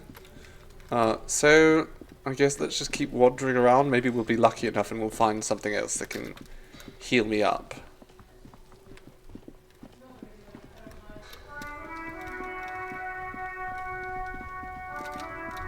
Oh, what's that? There's smokes between these trucks. Are you sure? I don't see them. Oh, it's this fellow. Sir, can I bum a cigarette off of you? I'm a gander and a hunter and a gatherer. Feel like a traveler. I am the law. You sure are, my man. What's going on here? It's the jam, my man. Tommy Laom. What's the jam? It's a traffic jam for the ages. Harbor gates up the street are shut tight. No explanation given. Workers on strike, scabs agitating, all around clusterfuck. Scab Meanwhile, bastards. we're all stuck here in long haul limbo for days upon days upon days. Upon days. So that's what I am. Limbo. That does seem appropriate. Yeah, exactly. So how long have you been here? Feels like forever. Like I was born on this here roundabout and this was all I ever knew. Just me and the metal and the tires, the oil and the fumes of mazout. Extravagantly phrased, but I can roll with it. Yeah, imagine. It's been a whole week already. My goodness. So tell me, what do you need? I want, a smoke. Nope, don't smoke. Some of the other drivers do, though. There's still a few around, waiting for the jam to disperse. Or waiting for the sweet release of death. Yup, nothing wrong with that statement. Your senses have nothing to add. You'll have to ask around elsewhere. You could also check the kiosk down the street. Frit. With 3 T's. That is weird. Shaw's weird. That is weird. Okay, well tell me more about this strike. It's like, whatever's going on over at the docks. Workers got a blockade set up, making demands. No way in or out. So what is the union demanding? Some pretty wild stuff, I hear. Like a giant new power crane in half the company? I forget what exactly. Good on them, I guess. I've heard talk there's a company rep in town, too. Like, a strike negotiator type. They'd know what's up. Precise demands and so on. Strikebreaker. Ah, yes. From the Wild Pines. We'll meet her soon enough, I'm sure. What do you think the company wants? They want to keep that money flowing in, my man. I mean, that's it, yes. That's all the company cares about. Anything Anything else? Yeah, this ain't really my area of expertise. I just do my job and get paid. I have things to do and places to be. All of us do. All of us? Us lorry drivers. Ah. Camioners. You still hang around here waiting for this mess to end. Most have scurried off somewhere to get drunk or high. Or laid. Not my thing.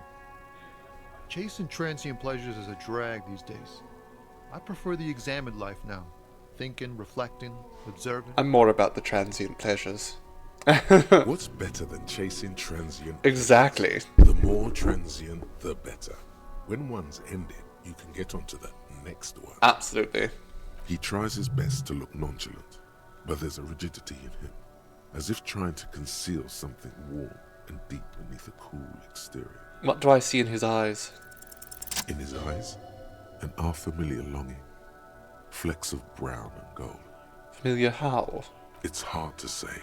His gaze wanders southwest, down the street that goes beyond the horizon.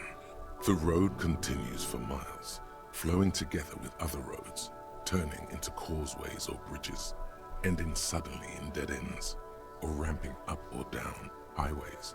It forms a crisscross pattern across the land. And where does that lead? Above the Jamrock Quarter, in the form of a raised motorway, and then the never-ending sprawl of Forburg, high above buildings, new and old, The air filled with the rumble of motor engines. Further still. To the old south, to the farthest outskirts of Revachol, through the checkered fields of farmland, upstream to the river Esperance, past Montmartin, the border approaches. And what's beyond that border? You cannot see. It's out of the city. Up ahead, the mist blocks all sight. A gale blows across your cheeks. It is cold. Before you stands a tall lorry driver with sad eyes. Okay, so what's in the southwest? Excuse me. A flinch jolts his frame. The question has touched a nerve. And I get longing. I felt something similar since I woke up. Man, I don't know what to say. Not much anyone can do. There's no helping in absence, you know. I miss my family. They're all I have. My wife, second kid on the way, waiting all the way in Diora. And here I am stuck in this shit, so far from home. Diora? Diora of the Seven Seas. It's on the other end of Le Caillou, pretty much. On another island called Laurentide, off mainland. We've got a little place there. Can almost hear my kid laugh when it snows. What's it like to miss someone? What's it like? Good. And bad. An ache that brings you joy. I think of them a lot. I dream up these silly scenarios in great detail of living with them. It comforts me. It's depressing as hell. What about you, Cop Man? You missing someone? I'm missing my gun. No. Scarier than that. You're pursued by a hunter, smelling of apricots and sorrow, and the past. I feel hunted, yes. I miss my gun. I lost my gun. You lost your gun?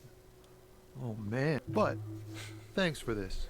It is bad news. It's nice to talk to someone. And I know it wasn't easy to ask. I hope you find your way through your own trouble. He seems like a nice chappy. Don't be a stranger. But he still didn't give me a gun, which is kind of not a gun, a smoke. That's all I wanted. What's this?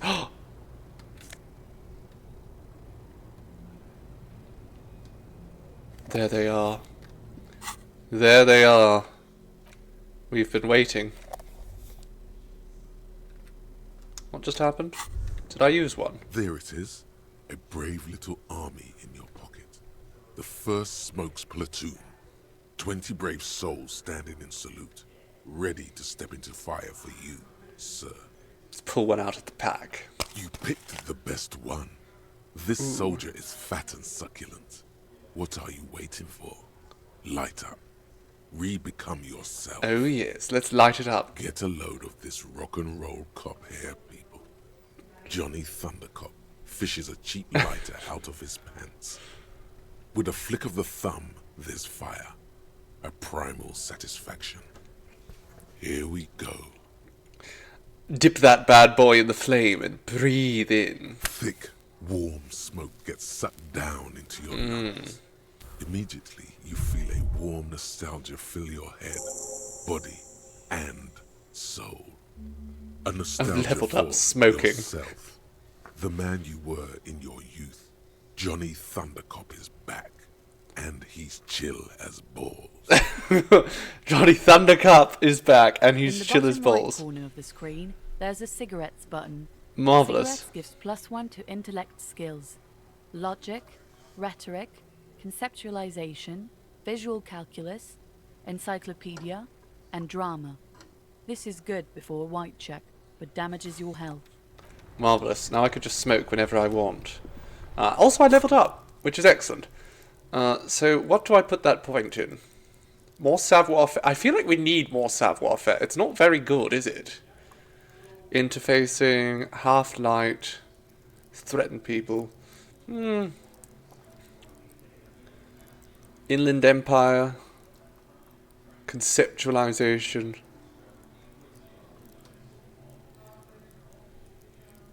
I don't really know what I want to put the points in. Probably more savoir-faire. I kind of want my savoir-faire to be good, but my bonus is terrible. So let's or we just keep going to electrochemistry. I don't know. We might actually need this, just because I've already taken 2 damage.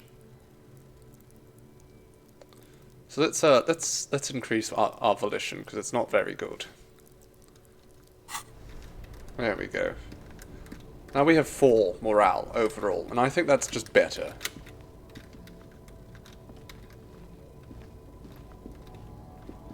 Where am I going? This way? This way. What's the statue say? An old monument stands in the middle of the traffic island, pointing toward the sea. It looks as if it's been reassembled piece by piece, secured and mounted in the air, with the aid of numerous ropes and rods. So who is this? A silver plaque on the statue's pedestal reads, "I am Philip III, the Squanderer, the greatest of the Philippian kings of Revachol, son of Philip II, the opulent, father of Philip IV, the insane." What did he do? Even by the standards of the Philippian kings, old sumptuous Philip was known for his profligacy. Ooh, profligacy. All about that. In what way? Well, he blew through the whole national treasury, starting the decline of one of the penultimate century's greatest superpowers, the suzerain of Revachol.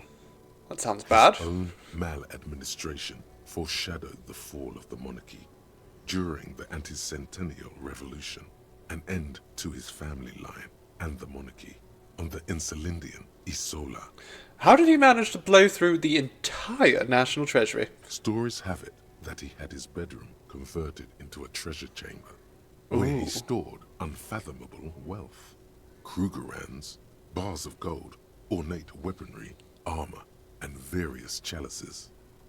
He called it the Sol Aurum. The Sol Aurum? He slept on a huge pile of gold-dipped feathers, like some obese dragon, instead of a bed, like a normal person. I would like to sleep on gold, hustler style. But wait, you haven't even heard about his fabled cocaine addiction. Ooh, the what now? You see, old Philippe wasn't just good at squandering the national treasury on gold and ceremonial weaponry. He was also a prodigious snorter of nose candy. See, the cocaine addiction, I can see that running through the national treasury. The Sol Aurum, this maintains its wealth. So, yes, the gold Krugerrands, bars, that's just, like, hard currency. So, that's not really a problem. It's just a matter of, transferring it back, which he probably didn't do. Not just any nose candy, though. We're talking Royal Philippian Blow, allegedly twice as potent as the stuff you find nowadays, and purple. Philippian cocaine was purple. Okay, what is nose... I mean, I know what nose candy is, Cocaine. But... Cocaine? That's a lot to process. His Majesty's courtiers said it helped him connect with the higher realms. He's a bloated druggie. I mean, like me. Like Raphael. That's what the revolutionaries said 150 years later. Right before they emptied out the royal mausoleum and dumped His Majesty's mortal remains in the Insulindian Bay. Sounds good. Okay, where's he buried now? Beneath the cold waters of the Insulindian Bay, thrown there by the yes, that's what they just said. Of marble pleurons still surround the king's vandalized tomb. A deathly cold wind sweeps up candy wrappers and old newspapers. So what happened to the statue? The original was blown apart by communards, then further damaged during the landing of the coalition's airships during the turn-of-the-century revolution, when Martinez was leveled. So who restored it? Some years ago, a group of liberal, artistically inclined individuals, designers mostly, thought it would be ironic to restore the statue of the most wasteful ruler of Revachol in the poorest part of the city. That definitely sounds like a bunch of liberals. The statue is supposed to capture the moment it was blown apart, like an instant frozen in time, a rare butterfly trapped in amber, floating on a sea of shit. Well, it's a terrible idea. People in Martinez tend to agree, as do many prominent art critics and thought leaders with more nuanced social awareness than the young ironists. Yes. Philip III, the Squanderer, however, with his bronze face up in the air, doesn't seem concerned about what the hoi polloi think of him in death. Well, he should be. I think he's shameful. But I do like the idea of the Sol Aurum. And now ooh, what's that? Tank top. Excellent. I have a tank top now. How is that compared to my shirt? Let's put on this tank top. Yeah, it's perfect. It's stained. It's more me. Especially since I don't have the tie.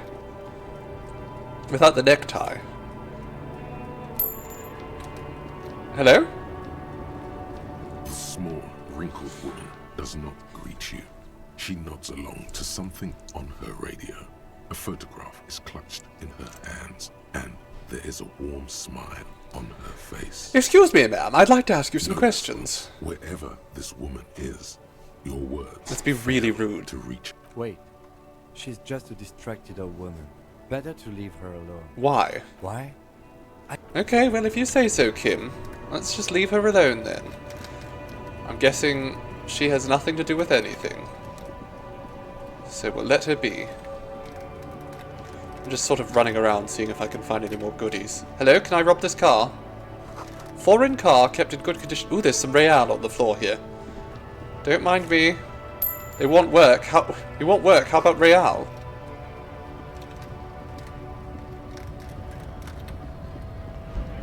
Okay, should we deal with all these bloody,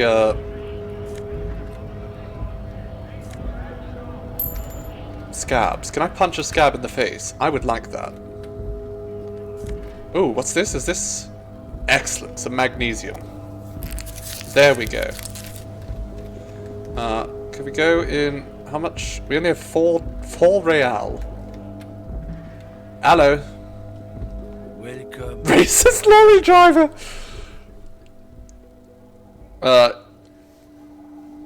Why are you addressing my apartment like that? Hey, I know Revachol, that's where we are. Don't you welcome to Revachol me. My grandfather came here from a 3,000-year-old racist isolationist culture, while your ancestors came to this island a mere 300 years ago. Every school of thought and government has failed in the city, but I love it nonetheless. It belongs to me as much as it belongs to you. I'll just play completely blind. You sound angry. What's happening, Kim? It's men like you who keep Revachol divided, making it that much harder for everyone to climb out of this post-war limbo. So we are in a limbo. Oh, come on, man. I just said welcome to Revachol. It's a lorry driver thing. I know exactly what you meant. You think my kind doesn't belong here, that I should watch myself and behave. I mean, Kim sounds like he's really jumping to conclusions here, except for the fact that this man's name is literally racist lorry driver, which implies that it was meant to be racist. I'm an officer of the RCM.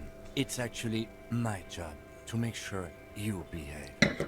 I would advise you to remember that. Silence.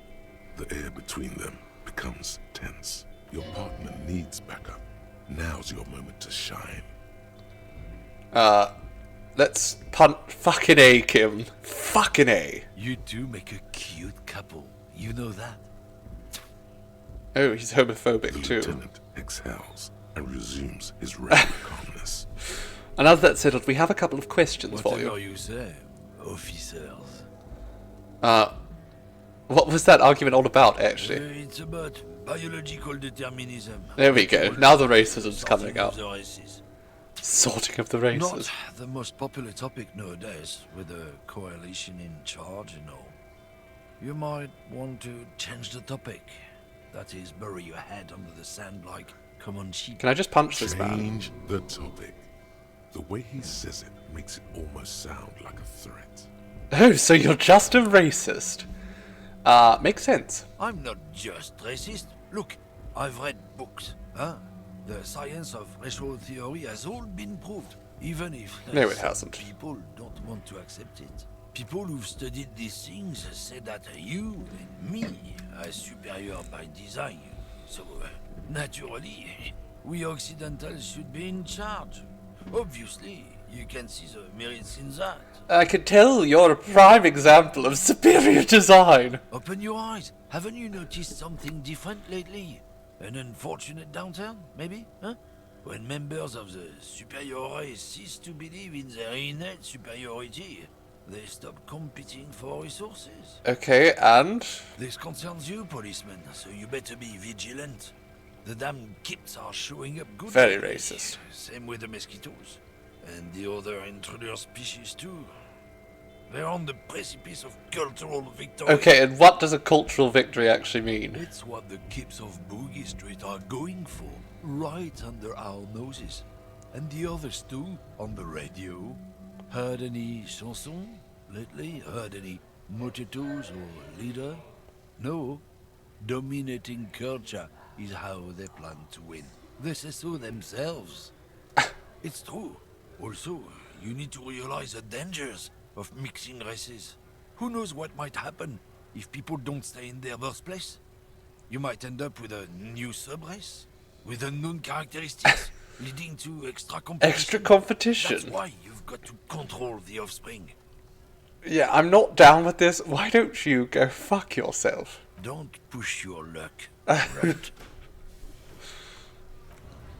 Can I just punch him in the face? For something odd.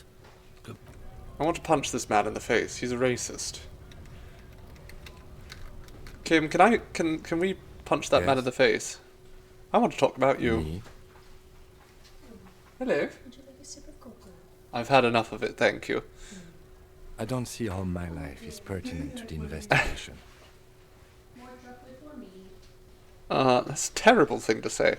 We'll work better together if we have some rapport. That's a fair point. All right, for the good of the investigation. You're wearing glasses. That's not even a question. That makes him a Beano Club. Completely uncut material, if you say so yourself. I'm not going to call him a beat. Glasses are cool. They are nice glasses. They suit his face nicely. You could use a good, normal pair yourself. You don't look like other people around here. That's because I'm half Seolite, or quarter. My father's father was from Seoul. So was my grandmother, but from my mother's side. It's not an interesting topic. Hello, Laser Gun Blues. Hello, thank you for the bits, darling. Welcome. How are you doing today? And also, what is Seoul? It's a part of the world, officer. A geopolitical entity, and a geographic division. I told you it wouldn't be interesting. You're only making it sound uninteresting. I want to know more. You're barking up the wrong tree. I don't speak a word of Seolite. I've never met either one of my grandparents, and I've never been to Seoul. I'm a regular Revacholier.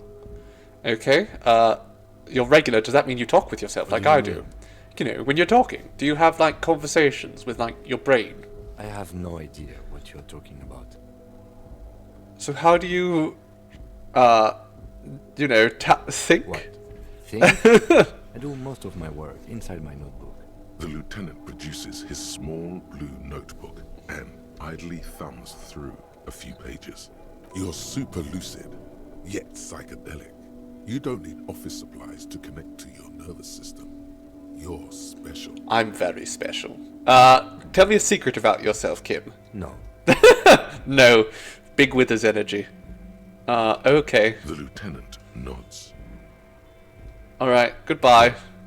Let's just walk into the frit with 3 T's. What's this? Yellow roses.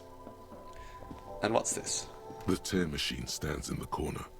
A sign says, 1 bottle equals 10 cents. What is this machine?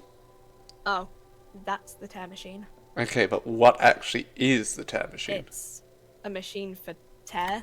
You know, you find tear outside, like bottles or whatever, and put it in the machine, then it gives you money. So, how do I pick up tear? You need a bag, I guess. We used to have some, but we gave them all out, so... Oh well, I guess. Thank you for the follow, Laser Gun Blues. I'm glad to hear that you're well. Feel free to use it if you find a bag. Fridays are very exciting days sure for there us, are so it's some always nice to have some new faces about. Somewhere. Okay. Very helpful. What's that? Melancholy pop song. What's this? Is this medication? A small cabinet on the wall is filled with various medicine bottles, nasal sprays, and blister packs. They all Saint bear the Baptiste. Saint Baptiste Pharmaceutics logo. Just ask me if you need anything from Saint Baptiste. we don't stock prescription meds, but we do have Nosafed, Duramine, Magnesium, and Hypnogamma. Who is Saint-Baptiste? Saint Baptiste. Saint-Baptiste. The pharmaceuticals company. Saint Baptiste Pharmaceuticals. The one that sells meds out of Saint Baptiste. Okay. That one. There. Should I buy myself some magnesium? You know what? Let's just leave it for now. Do you have a raincoat for me? You see several packaged raincoats fill a low shelf beneath a display of croissants and juice bottles. The raincoats are transparent, except for the big Fritta slogan on the back. Do I want to buy a raincoat? It would increase my endurance, but do I care that much? Probably not.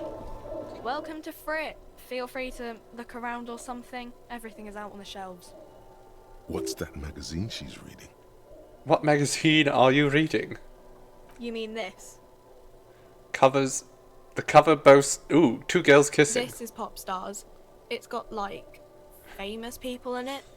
It's not for sale. Looks like it also has something called Police de la Mode, featured on page 34. This speaks to you. What fashion police? I'm interested in this. It's where they rate different outfits famous people wear. It's kind of funny. They're kind of mean. It's about who's the most stylish. Who's the numero uno guy in there right now? Does he look like this? No, I don't think so. Your customer service is terrible. We are not the fashion police. We're the real police. I want to talk about the lesbians. Looks like it. I approve of it. Very futuristic. She pops her raspberry-flavored bubblegum. Her shoulders tense. She shuffles back, only slightly. Bewilderment and repulsion root her. Making her so uncomfortable. Okay, goodbye. Make her so uncomfortable. Okay, can we, like, beat up this scab? Bastards! We have a right to work! Alright, I am the law. Hold up and stay frosty, everyone. Cops are here. Have I played Disco Elysium before? I have played only this little intro bit, so I've never gone beyond, day one. I've never spent more than a couple hours in it. So, I am a superstar cop. It's important that I'm both. You here to fuck with us? Beat the honest worker down. Yes. Ha! Couldn't handle us. Cause gives the workers strength, gives them power. We have a right. So your cause is undermining the actual workers. Very, very good cause. Besides, we're not that different. It helps if people see us talking, cops and strikebreakers together. Shows authorities are on our side. So you are just a regular strikebreaker. Okay, what kind of cause are we talking about? Rights of people. Rights of workers to have gainful employment, to make a salary, and feed their families. Have you considered that if you stop undermining the strike, you'll be able to feed your families better? No? I haven't chosen a side yet, but... Don't let the fat bastards tread on you. Cops tend to side with the higher-ups. You're essentially still workers. He's talking like he's one of the strikers. I don't trust cops. Except he's not. Right to work! No, I don't. To work! Maybe you should ask them questions, like why we're not allowed to make a living. Oh my god. Shame on you! We have families to feed, you piece of shit. So do we, Scott. What exactly is your goal here? We were promised work. We'd be in there, working, if the bastards hadn't shut the gates. Okay, and you can't get in? Main gate's locked. Would take heavy ordnance to bust it open. Could try to get in through the secretary's office. Door's locked. The guard's blocking the way to the access panel. And I don't mean the scrawny mess punk either. I mean head measurer. Or whatever he is. Why don't you just talk to them? Like civilized folk, you mean? These native fucks don't understand. Oh, so he's just racist. That's mostly it. It would be better for the neighborhood if you went home, at least for now. if you can't get in anyway. He's just a racist like the other guy. No. They will give up eventually. Or get drunk. Leave the button unguarded. Then we charge. Let's look around at the Honest scabs. women with rights to work. Oh my god, all you got to say is right to work over and over. You are absolutely a toy for corporate interest, buddy. We came here to help the harbor run smoothly in time of crisis. If union fucks don't want work, they ought to let in those who do want work. I have a question. Why do all these men follow your leadership? You think they follow because I'm big and loud? No. They follow the rules of the market, the rules of the economy, because they were given a job to do! Yes, yes, alright. Well, hi, I want to get into the harbour too. Union shits are on full strike. Don't think they're going to let you through the gates. I'm trying to meet their fat boss. Well, there was a murder. I know nothing about a murder. That sounds suspicious. Absolutely nothing. Wouldn't put it past these harbor bugs. They'd do anything to stay alive. Right to work! It's shameful. Cops doing nothing. You should bring backup. Open up the gates for us. Blockading gainful employment for workers is a crime. I don't know about that. Let us work. Okay, let's go. Let's leave this racist scab alone. Off we go. Let's find a way into the harbour properly. Hello? The Greater Revachol Industrial Harbour. I'm not a scab, I'm a cop, which is actually somehow worse. They're both terrible, but sure. I was just messing with you. No one's ever seen a cop scab. It's because the cops don't have to go on strike to get everything they want handed to them. Imagine, you cops going on a strike, but then another cop comes in and says, "Let us cop for less money." That would be ridiculous. Yes, let us cop for less money. Speaking of, what brings the RCM here, to the Wild North? Come to see the strife? What actually are you guys striking about? I'm curious. You know, serious business. I'm sure the big boss will be glad to tell you. You'll have to ask him first. All right.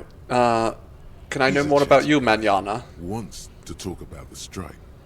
Return once you've met the union boss and are on a better footing. Okay. With the organization. I'm looking for assistance with a dead body situation, actually. In the tree? Hey, that's a rough pickle. A rough pickle. Can't help you Most with that, pickles sorry. are rough. A smooth pickle would be more like a cucumber. I'm not really an admirer of dead bodies. I am. Might be someone else from the union can render assistance. Okay, does this mean you can let me through the gate? I don't operate in that capacity. I'm not a granter of passage. The passage grants itself. That's simple. Aye. Walk right past Measurehead and go in. Past Measurehead? Yeah, the 2.5 meter tall Semini supremacist there. Oh. Walk right past him. Then press the button to unlock the door. Sounds like a plan. Then go past him again. And you enter the arbor through the office. Está. For some reason, it doesn't seem like that's going to be easy. Don't worry, I'm sure it's not completely impossible. For example, you could best Measurehead in a physical confrontation. Sure. Or you could convert to a Semini supremacist worldview. Or... maybe it actually is completely impossible. Have any of the scabs tried converting? Jean-Luc himself would say the philosophy has proven overly heroic for the scabs to convert to. Not enough intuition. Has anyone bested him in physical confrontation? Not yet, no. He's incredibly strong. Okay, but I'm a superstar, so... Nothing a couple of solid hooks from Dexter and Sinister won't fix. Where's my fists? Alright, got it. One more thing. I've got to go. One more thing, nothing else. Let's just go up here, and we'll talk to Measurehead. I'm sure, there won't be any problems. Press button behind guard. No lock picking or door kicking to be done. Okay. Hello, ladies. Are we going to have a fist fight? What betrays your degeneracy. Yeah, Measurehead. His body totally betrays his degeneracy. Size him up first. Are you admiring my morphophysiology? My god. It must be frightening to stand in the shadow of this racial pinnacle. Because ham sandwich. You are not in danger. Sure, let's just puff out my chest and say nothing. A threat to me. What is this androgynous display of sexual maturity? I wouldn't call him an androgynous display of sexual maturity. That's me. Thank you very much. Merely standing up makes you sweat profusely. Your breathing is erratic. Embarrassing. Your own heartbeat in your ears grows frantic. And stop it! You are embarrassing yourself in front of this woman and your pedomorphic friend. What the? That sounds terrible. This display of weakness may appeal to older women with a stronger maternal instinct, but God, it is a terrible. liability here on Battlefield Martinez. Jean-Luc, his body is betraying his degeneracy really hard. Maybe you can... They're just copying him. How would you mean my body betrays my degeneracy? You have succumbed to Al-Ghul. That's true, actually. You reek of it. An invisible sword of Al-Ghul emerges from your throat. You cannot see it, but others can. It is making the woman in my company sick. Kim, is it that bad? It's not good. It's like a rat crawled into your stomach, got drunk and drowned. You know, it's not that bad. I just have a little drink on the weekends. Your mouth moves, but the one who speaks is Al-Ghul. You are but a vessel for the Ghul now. Very little of yourself Probably true. remains. Occidental haplogroup B4 is The influence of the ham sandwich race. The influence of the ham sandwich race is waning. I am the police and I need you to comply. Sure, let's just get... Jerking motions. Signs of a late-stage neurodegenerative disorder. How far the Occidental haplogroup has fallen. My god. You were once a noble and powerful race. You gave the world eugenics. Yes, that's not a good thing. And powerful weapons of war like missiles and aerostatic aircraft. You made great gains in metallurgy, race theory, and statecraft. Most of these things aren't good. You dominated lesser cultures, like the deformed Just Himians and the terrible. inexplicably potato. Racist world building, it helps. But now your ascent to the genetic summit has halted. You are obsessed with sadness and with frivolous pop culture. You will be superseded. Isn't that right, babe? It is, baby, yeah. You know it. There is a button right behind him, just out of reach. It must be the one that opens the door to the harbor. Just quick throw something at This it. man is not budging. Let's hope his superiors inside are more cooperative.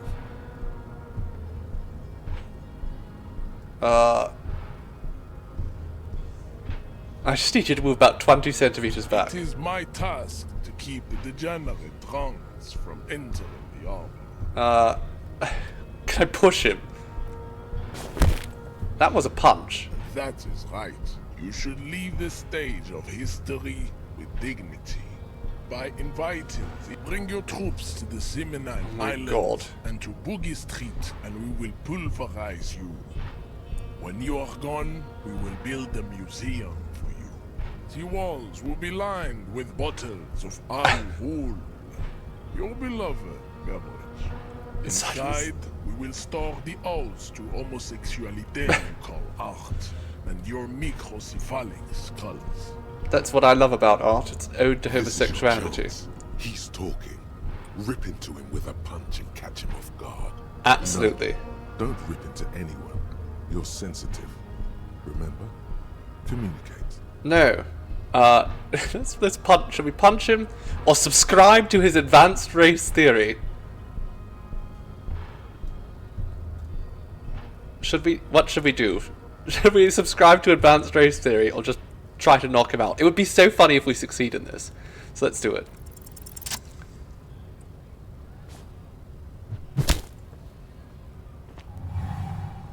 Oh my god. Just like that, instinct took over.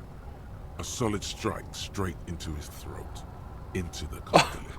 Police brutality against a man of colour. Standard. The man is reeling, gasping for air. Time stands still around you. In the distance, the sounds of the Right, harp press the button quickly and run. All you hear is a small gurgling sound. Oh my god, did I kill As a trickle him? of blood appears on the man's lip. He's open. Rip into him. Right hook. Escalate it. Get intimate with him. Bring the hurt closer. Sure, right hook.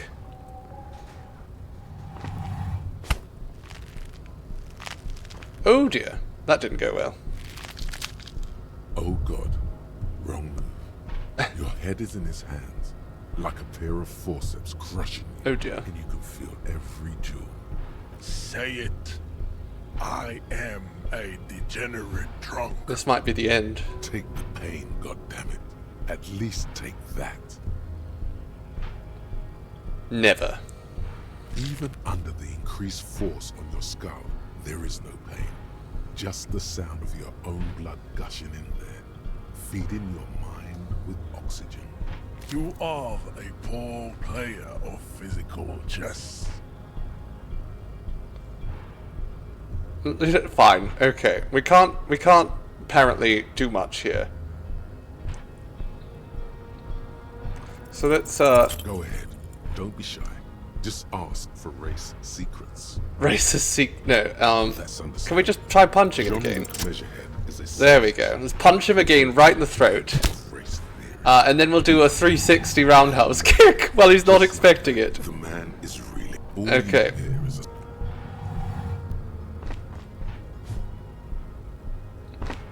Oh my god!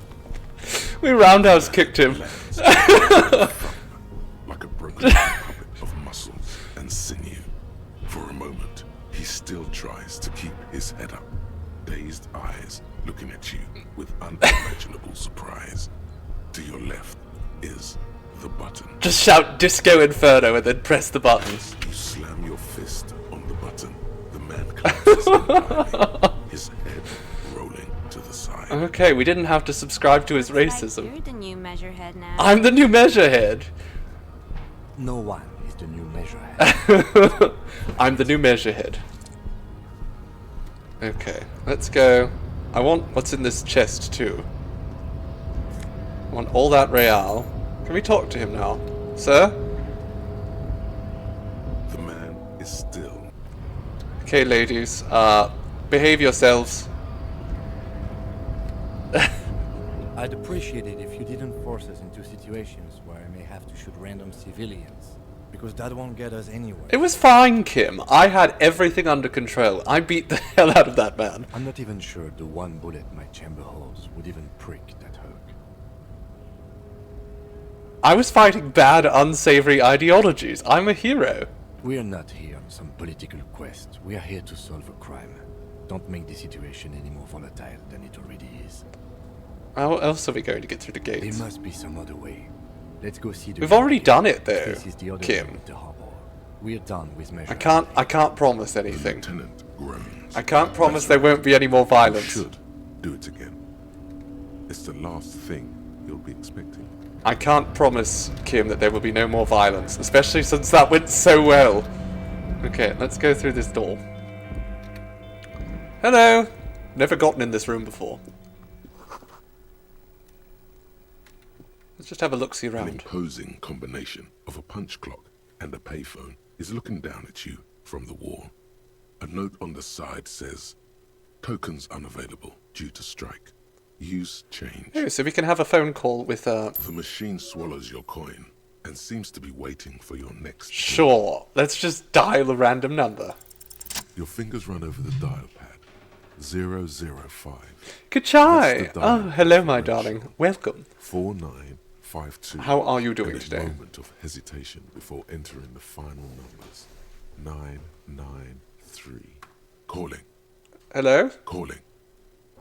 Still calling. Then. Video Revachol, 24-hour video rental. You rent 8 and 10mm film for home use. This is Lummy. How may I help you? What is this place? Video Revachol is a 24-hour video rental. We rent 8 and 10mm film for home use. This is Lummy. Do you know me? No. Do you know what this place is to me? Sir, I don't know. It's a video rental. Maybe you rent videos here. Why did I call you? Maybe you called to extend your rental period? Do you need to extend your rental period? My name is Raphael Ambrosius Cousteau. Do you have anything on my name? Raphael what? Listen, I can't help you over the phone. If you need further assistance, you can visit us on the corner of Voyager and Main. Weird day at work, but bought a massive orca plushie. That sounds lovely. My day's been just sublime so far. And Main, a large neon sign hangs on the side of a building. Video exciting. Show, 24 hours. It's raining, and there is almost no traffic on the street. A woman's footprints in the mud lead away from the front door. There we go. So much talking. I don't want to overdub some of the speech, but my day's been wonderful. I'm looking forward to our release today. Very exciting new content. Heels, tiptoeing down the road.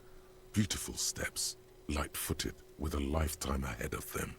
You look up, and the air seems to grow darker. The call is terminated by the other party. You're left with the discomforting sound. Things are going to go wild, hopefully. Tone.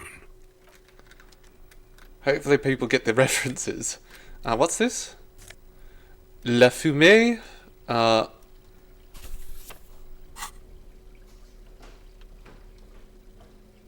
Where is that?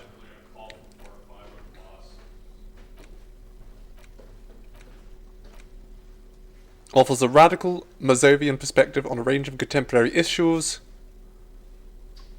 How do I use it? Is that it? Oh, interact. The front of this quarterly journal features a large satirical portrait of the late King Friesel. From the sides of his head, a pair of white antlers spread to the corners of the cover. Why antlers? Because white antlers are one of the symbols of communism. They represent a society in accord with the natural world and, at the same time, above it. So why for sale? Because Friesel was incompetent, foolish, and cruel. In short, the embodiment of everything the communists wished to Very overthrow. satirical. It's satire, you see. All right, let's flip through To the your pages. disappointment, there aren't any full-color pictures to direct your attention.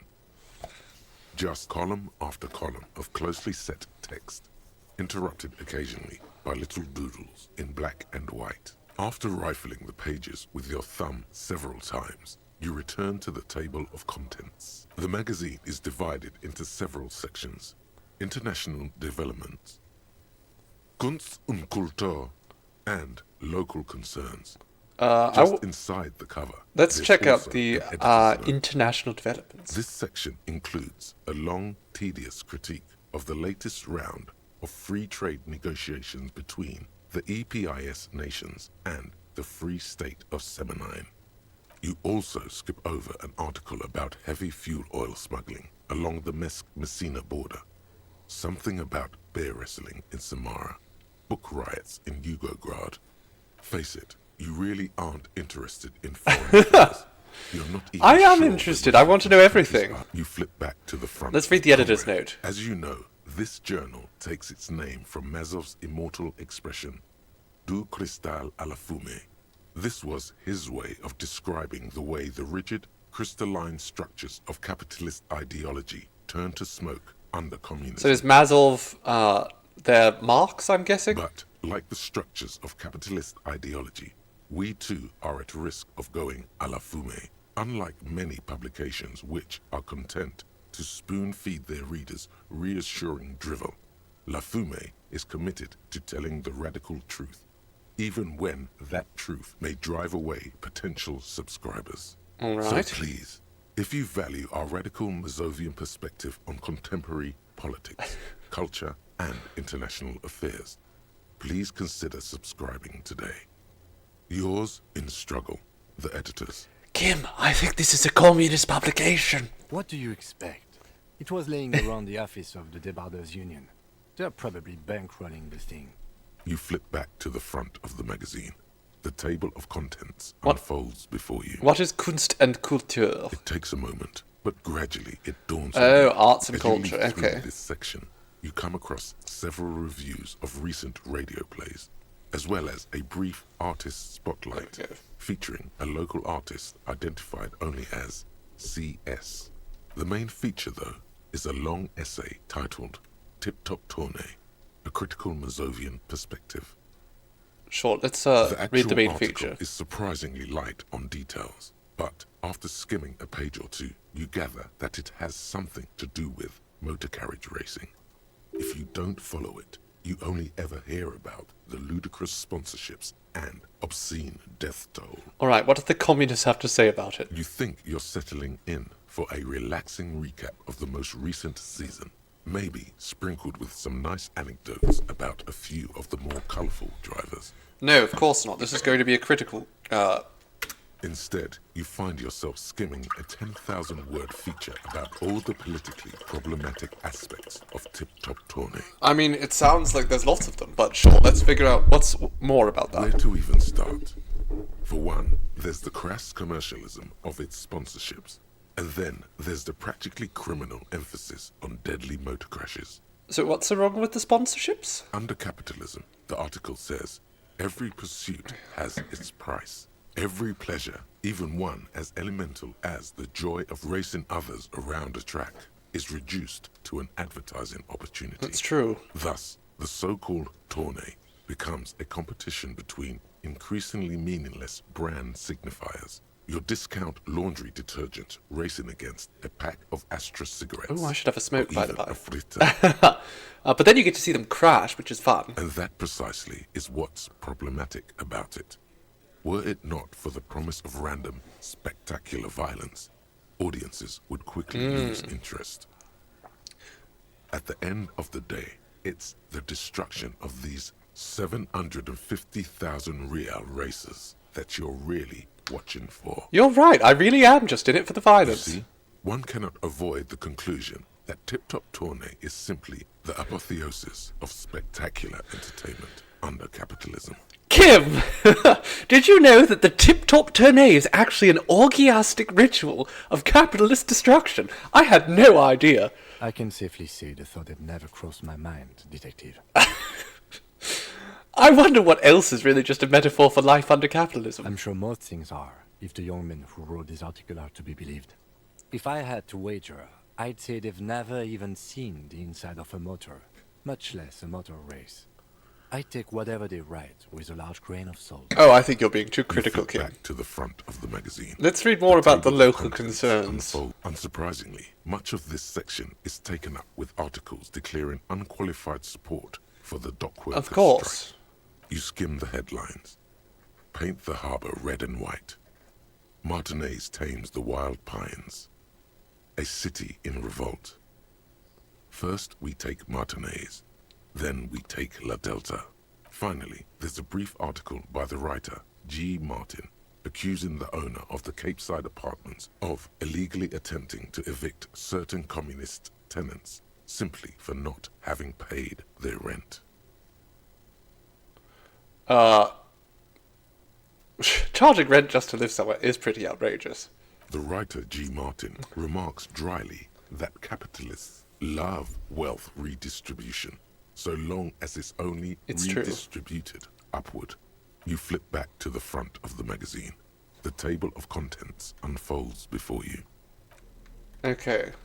Is that it? Can I look through my notebooks here? I'm sort of wondering, you know. Okay, those things are done. Is there any way I can come back and redo that? Those on white are available to try now. Okay, so we can go and try and get the necktie back later. And what's all this then? Dewey typewriter. The model name is on the back. Every worker equals members of the board, as they should be, of course.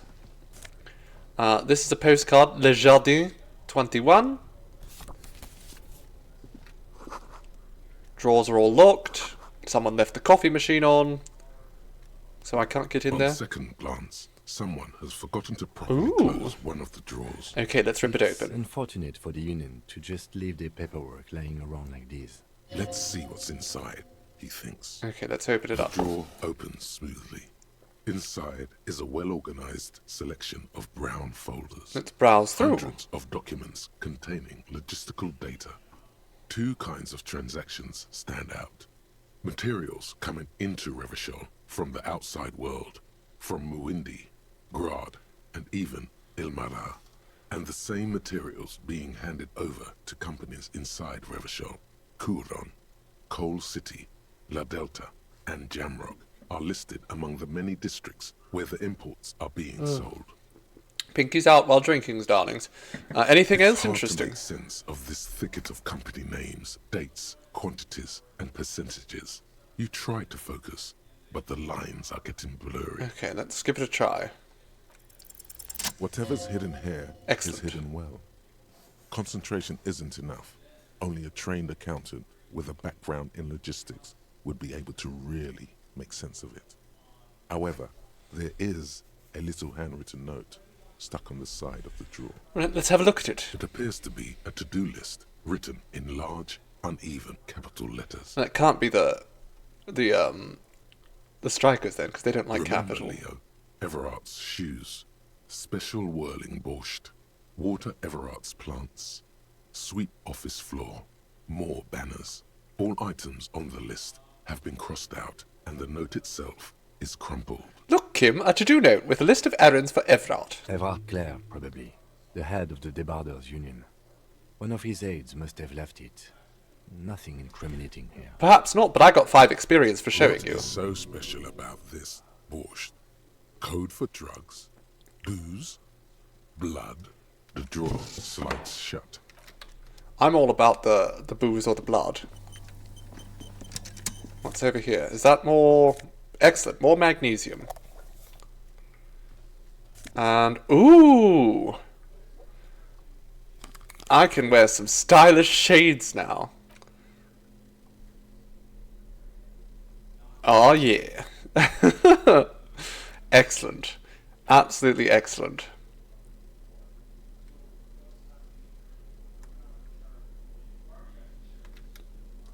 Can we just take the flashlight out first, I guess? Not sure.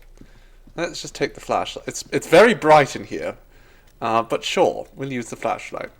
Yes? No, I wasn't trying to talk to you, Kim. I was trying to walk up those stairs. Just shine it directly in someone's eyes. Oh, my coat is here. Good. The tarpaulin cloak is still hanging on the railing. The white rectangle of the Revachol Citizens Militia is clearly visible on its back. Alright, let's grab As it. your fingers touch the tarpaulin, it almost feels like the cloak wants to deliver a message of comfort through your fingertips. I will shield you from the elements and give my life for yours. That's what the cloak is relaying. It's a very dramatic thing for a cloak to say, but sure. Okay, let's go for an upgrade there. There we go. It's a little bit of an upgrade. Okay, Kim, what's over here? It's collecting some rainwater. That's illegal. In the United States, at least. How dare they? We're not in the United States, of course, so it's fine. We haven't broken the law by collecting rainwater. 3 packs worth of cigarette butts. Commodore Red. Potent Pilsner. What's in here? This is the night watchman's booth. The name on the door reads, René Arnaud. Listen, it's okay to take a few minutes to yourself. Sit down and have a breather. Right, I'm going to have a quick look inside, Kim. If you must. But please hurry. We are pretty easy to spot up here. Nothing incriminating catches your eye. The cabinets are clean and their sparse contents meticulously organized. There's a framed photograph on the table. Well, let's just take that. It's a black and white photo of a young couple out in a street fair. My The flashlight's man is still young, moving around. dark-skinned, and dressed in a Royal Carabinier uniform. The girl is smiling playfully at the camera. Why did you take that? I'm a cop. It's instinctual. I'm making an artistic photo collage, Kim. Of course you are. What murder investigation would be complete without an arbitrary photo collage? Exactly. Exactly, you get it. Great machines in quiescence.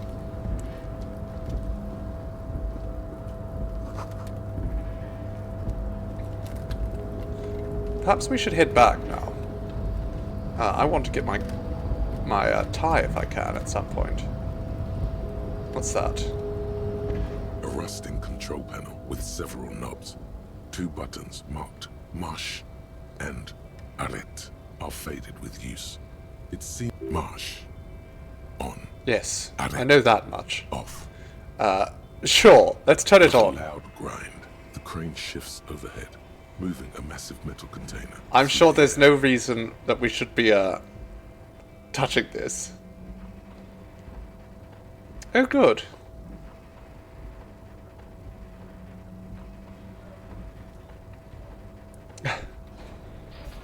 Excellent.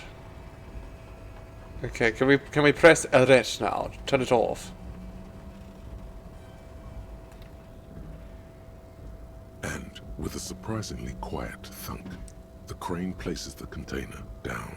The harbor sleeps as the strike rages in the distance.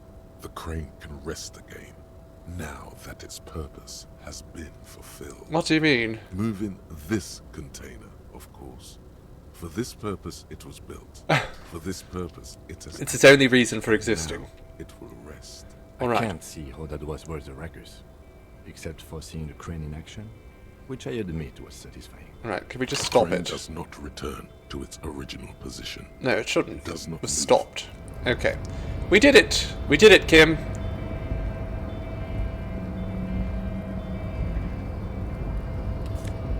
What's in there?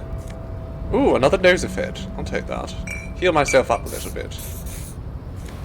And there's over 1 real there. That's good.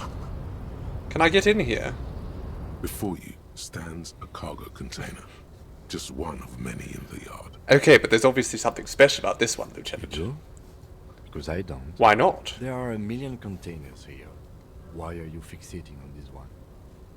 Because it was hanging from the crane. You just picked one out because you wanted to interact with a cargo container. Yes. We are not here to interact with containers. We are here to get the body down from the tree. Oh, humbug on You you. attempt to turn the handle, to no avail. To your left, the lieutenant considers your actions with some puzzlement. What if we knock on it? No reply. Persuade the door to enter, to open. Okay, well that's not going to work. What if we have a smoke and do that? Okay, what if I equip the pry bar? Can I use that? You're back before the cargo container. You attempt to your left. The lieutenant Can I considers persuade it to open? Why are you even trying to open a door with rhetoric? Because getting physical wasn't an option. Wasn't an option? Using my body over my wits. Now is not the time to get philosophical, detective. You can do that after hours. Okay, fine. What if I... can I just press that? No? I can't. Can't do anything with it. Okay. Fine. Fine, Kim. You win. I don't know what you win, but you win. Let's keep going. Oh? Shipyard is oddly quiet. The great machines are sleeping. I mean, they're on strike, so it's not that odd, is it? Just go... Why are people leaving so much money all around? Oh, oh! Look, Kim! Look! It's the things we were looking for. Speaker is silent. There is no work to organize. You fell asleep to my voice. Oh, am I that boring, Elliot? What's in here? Ooh! Ooh, I want those gloves. Absolutely. Let's wear these. We have gloves now. Kim, look at that. Oh yes, I've got my shades on. I've got my trench coat. I'm looking a little bit like a little Matrixy right now.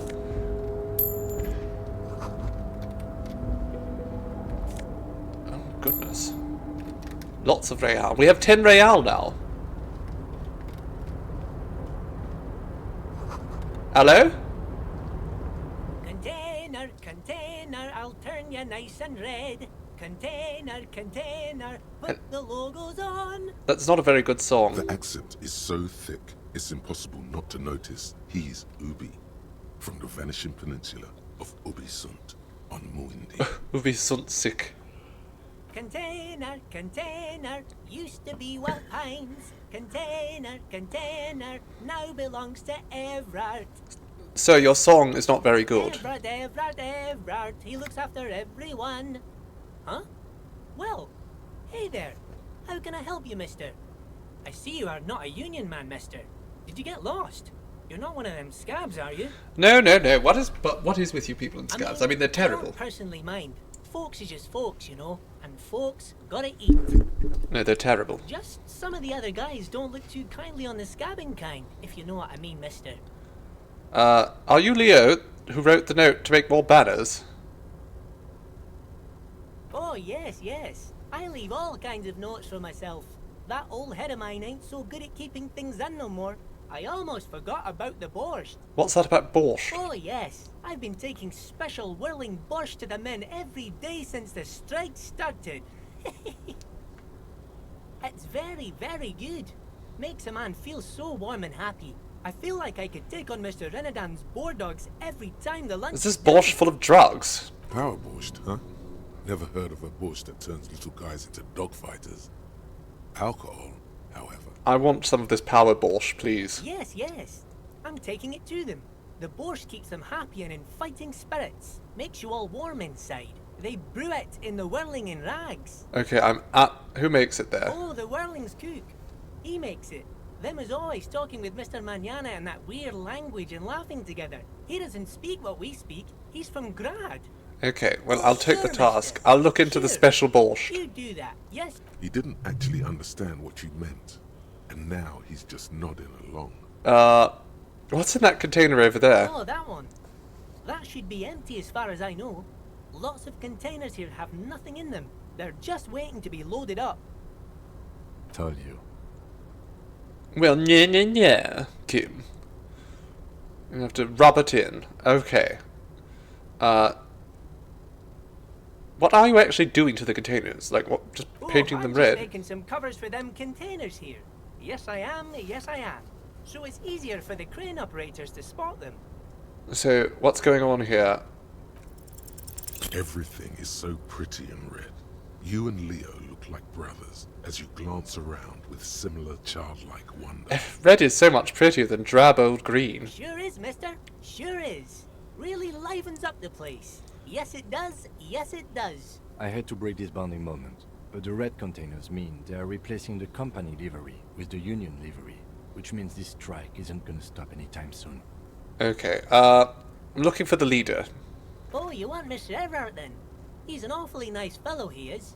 Him and his brother are both nice fellows. They've lived their entire lives in this here neighborhood. Guys like Mr. Everard and Mr. Edgar, his brother, are real good guys. Made Martinez what it is today. Mr. Everard and Mr. Edgar and I went to the same school, we did. Oh my when god, we were Leo. boys. Oh, so they're old too.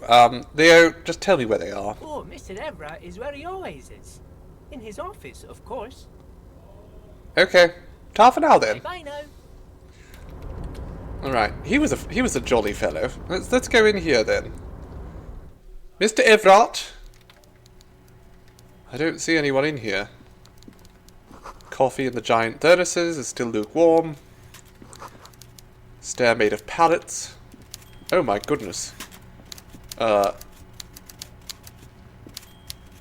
Taxidermy fish that tells time. Amazing. Hello, Mr. Everard. Before you is a walrus of a man. A walrus of a man? A large desk. He looks up from his work, not the least bit surprised to see you. With great effort, he straightens himself up in his chair, yet says nothing. Are you Everard, Claire? Stares at you. Welcome, Mr. Dubois, Mr. Kitsuragi. Mr. Dubois? That's not my name.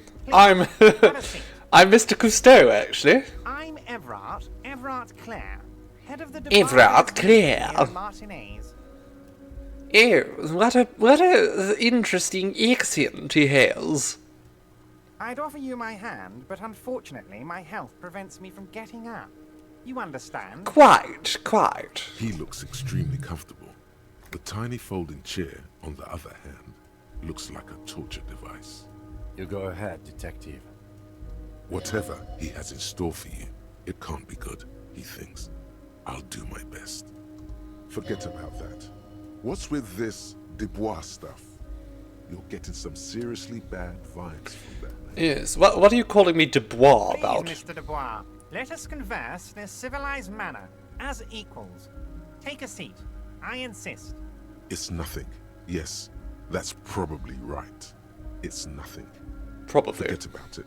Filter it out. I don't really sit, actually. It's kind of my thing. I'm a cool cop who doesn't like to sit. Very well, Mr. Dubois. I respect a man with strong convictions.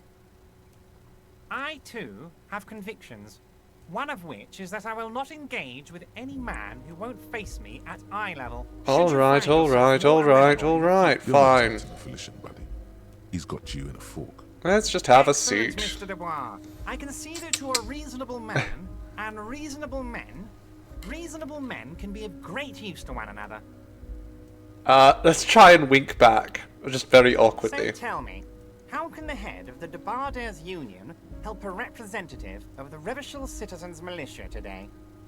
The chair you're sitting on has got to be the most uncomfortable chair in the world. It's violating your backside. Oh dear. That just doesn't sound by fun. the way, Not for me, I at heard you least. got a rather rude reception from a certain Lawrence Gart. Some people have no manners, it pains me to say. It's true, he was terrible. Miss Gart was terrible. This should take care of that nonsense. A comically large check. It should be sufficient to cover your expenses for a few days and patch over your differences with a cafeteria manager. Go ahead, take it. Wow, that's 25 real. That's good money. You need it. You can take that comically large check and shove it up your arse. You know Gart? Yes, I know Lawrence. He's a real character. No union man in him. A real piece of work, that boy. Alright, well Kim's not going to approve, but I'm going to take the check. Don't mention it. Giant But novelty also check. Don't forget it. I'm just kidding, of course. Now, I'd like to set We your are mind amazing at with ease facial about expressions one after other all. matter. Your lost gun. Especially that Let expression. me assure you, union people are on it as we speak. I've got my best hounds looking for that. How did you lost find... gun. How did you know my gun was missing already? His slug-like lips move, but all you hear is an echo. Lost gun, lost gun. Everard knows more than he's leading on. The world is swallowed by a black hole of fear. Only 2 words escape its gravitational pull. Lost and gun. How do you even know about that? I know everything, Harry. Right now, Harry? I know that you're worried. Don't be worried. Everything's going to be all right. I'm not Harry. It's not like you left it loaded. I'm Raphael. You didn't lose a loaded gun. Local children aren't out there playing with it right now, pointing it into their own mouths. It's in a Sure. safe place. I just know it. That's I have a definitely feeling the case. Everything's going to be all right. It was loaded. There were 2 bullets in it. You always keep at least 2 barrels loaded. Took the novelty check, the chair is killing me. That's not good. Okay. God, you're sweating. Your knee is jerking. You're about to cry, aren't you? You're about to cry because you lost your gun and those children are going to shoot themselves with it. It'll be funny. Dubois, you don't look so good. What is this, Mr. Dubois? He keeps Just need to top up my morale there. It's not good. What is he trying to pull here? You need to cool the fuck down. Chill. Mr. Dubois! Mr. Dubois! Harry! There are no Harrys. Let's go into my safe space. Dubois, are you okay? Can I get you a glass of water or something? Are you having some kind of medical emergency? Maybe you could use your hands somehow, in a kind of throw-in motion, like you're throwing that Mr. Dubois act right back at him. He's Mr. Dubois. I'm as good as it gets, Mr. Dubois. Don't be dramatic. I can see your condition isn't. What an odd demonstration of... you got me, Harry. I don't even know what. As entertaining as it was, I'm afraid we're wasting our time. I don't know what and I'm an either. extremely busy man, as I'm sure you are too. Yes, very busy. Okay, enough. We are here to ask you some questions pertaining to a murder investigation. Absolutely. Quick, here's your window. Get yourself together and ask him questions. Police officer questions. It is about time to stop embarrassing yourself. Maybe. Questions will help you regain some of your lost dignity. Could you help me get the dead body out? I'm just going to keep asking about the container. My dear Harry, there are literally millions of containers in this harbour. I couldn't possibly remember what's in all of them. There was something special about this one. It was attached to the crane. I'm so certain it was special. Harry, you smooth-talking son of a bitch. Time is a precious resource, and I don't have enough of it to count the days with you. Smooth talking. Maybe that's the way to go about opening the container. You should at least try convincing it. Okay, why are you calling me Mr. Dubois? Of course. Let us dispatch with the formalities. You call me Everett, I call you Harry. No, that's not my name. That can't be my name. My God, so it's true. I didn't want to believe it, but you are a fantastic science fiction amnesiac cop, aren't you? That's true, What I are am. the odds of that? I think the odds of that are very low. My memory is a bit hazy. I assure you, there's nothing to be ashamed of, Harry. You're among friends, and the good news is... I have a big fat folder on you, Harry. I'm sure you have a lot of questions to ask. Maybe I can help you out. Don't trust him. For all you know, Dubois might be his name. You need to confirm. Finally some respect. Well, of course, he's the union man. I'm sure you had some concerns you thought I might be able to address. And you were probably right. I can. Are you trying to tell me you've gotten hold of some of our documents? Mr. Kitsuragi, would you mind? Me and Harry are talking about his lost identity right now.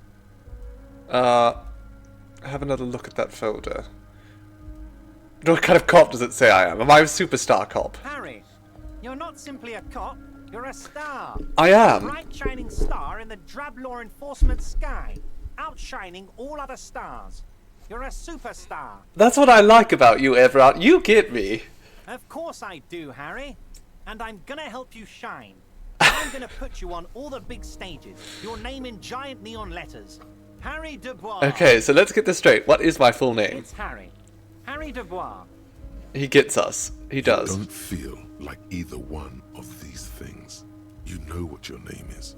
You have a sophisticated name, like that of a count, or a beautiful man. A sophisticated name, like Morningstar. That's not my name though. My name is Raphael Costo. Fine, Harry. You can even be Harry Raphael Dubois de Costo. That sounds so good. I'm so down for that, Everett. Kim is not. Mr. Kitsuragi doesn't seem even slightly empathetic to your memory loss, Harry. I, however, wish to help you any way I can. Kitsurogi's being a bit of a bastard, I must say. Do you know where I live? But of course, Harry. Your precinct is the 41st and you live in Jamrock. You're a Jamrock boy. I'm a jammy boy. A long way from home, but that's okay. Do you know anything about my family? Do I have a wife or kids or... Family? Harry, you're not a family man. No, it's true. There's not one peep of family in here. Unless you think you're a family man. Do you strike yourself as a family man, Harry? You're right, I don't. I'm not a family That's man. why I like you, Harry.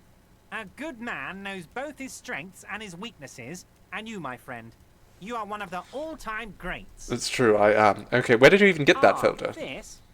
My friends in your organization gave it to me, Harry. You have friends in the police? I find that very suspicious. May I... Usually police and unions don't get along unless they're the police union. I'm afraid this is meant for union eyes only, Mr. Kitsuragi. For union eyes only. Please continue, Harry. I'm just going to try. As you look at the folder, Everett covers it with his hand and pets it. He's hiding it from you because it's not a real RCM folder. It's just another one of those brown folders you saw in the file cabinet. That is not our filing. Okay, Harry, you got me. Raphael. This is from the Census Bureau. not the RCM. Those Census Bureau people are absolutely corrupt. You should do something about I them. probably should. He got the name from the Census Bureau, and everything else from your actions here in Martinez. Yes, Mr. Kitsuragi from the Census Bureau. Like I said, now I'm actually a very busy man. So is there anything else I can do for you, Harry? Yes. That means he doesn't really know anything about you. A pity. The mystery of you will have to remain a mystery for the time being. So the Census Bureau says my name is Yes, Harry. That's what I said. Try to keep up, okay? Let's move on. I'm looking into your shady brew. I don't know what that means, Harry. Shady brew? There are so many moving The parts in borscht. my operation, I can't keep track of them all. You know what? Don't even tell me. Whatever it is, do it. Surprise me. Just one thing. If you can, make it even shady. I really like this man. Let's talk about my lost gun. Your lost gun. My best men are on it. They're turning every stone, searching every playground, asking kids, grandmas, everyone. Your gun will be found, Harry. Let me assure you of that. It's just a matter of time and effort. Okay. The only way to find it seems to be working with him. He might even be holding your gun hostage. Does this mean if I do things for you, you'll give me my gun back? Damn it, Harry. That's exactly what it means. I'm only kidding, of course. He is not. Of course. I understand. We help you, you help us. So let's talk about the hanging. Oh, of course. Of course. That's why you're in Martinez. Yes. I know everything that goes on around here, and I would love to help, like I'm helping you with your lost gun.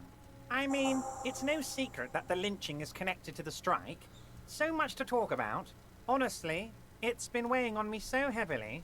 I understand you need to interview me. But I sense there's a complication there. But there's a thing that's been keeping me up at night. I want to talk about the hanging. I mean, if we could just calmly talk, exchange information, we could blow this thing wide open. Yes, that sounds good. Let's do that. But I can't think straight with this thing weighing on me. You're police officers, aren't you? I have a crazy idea. You guys are basically door-opening machines.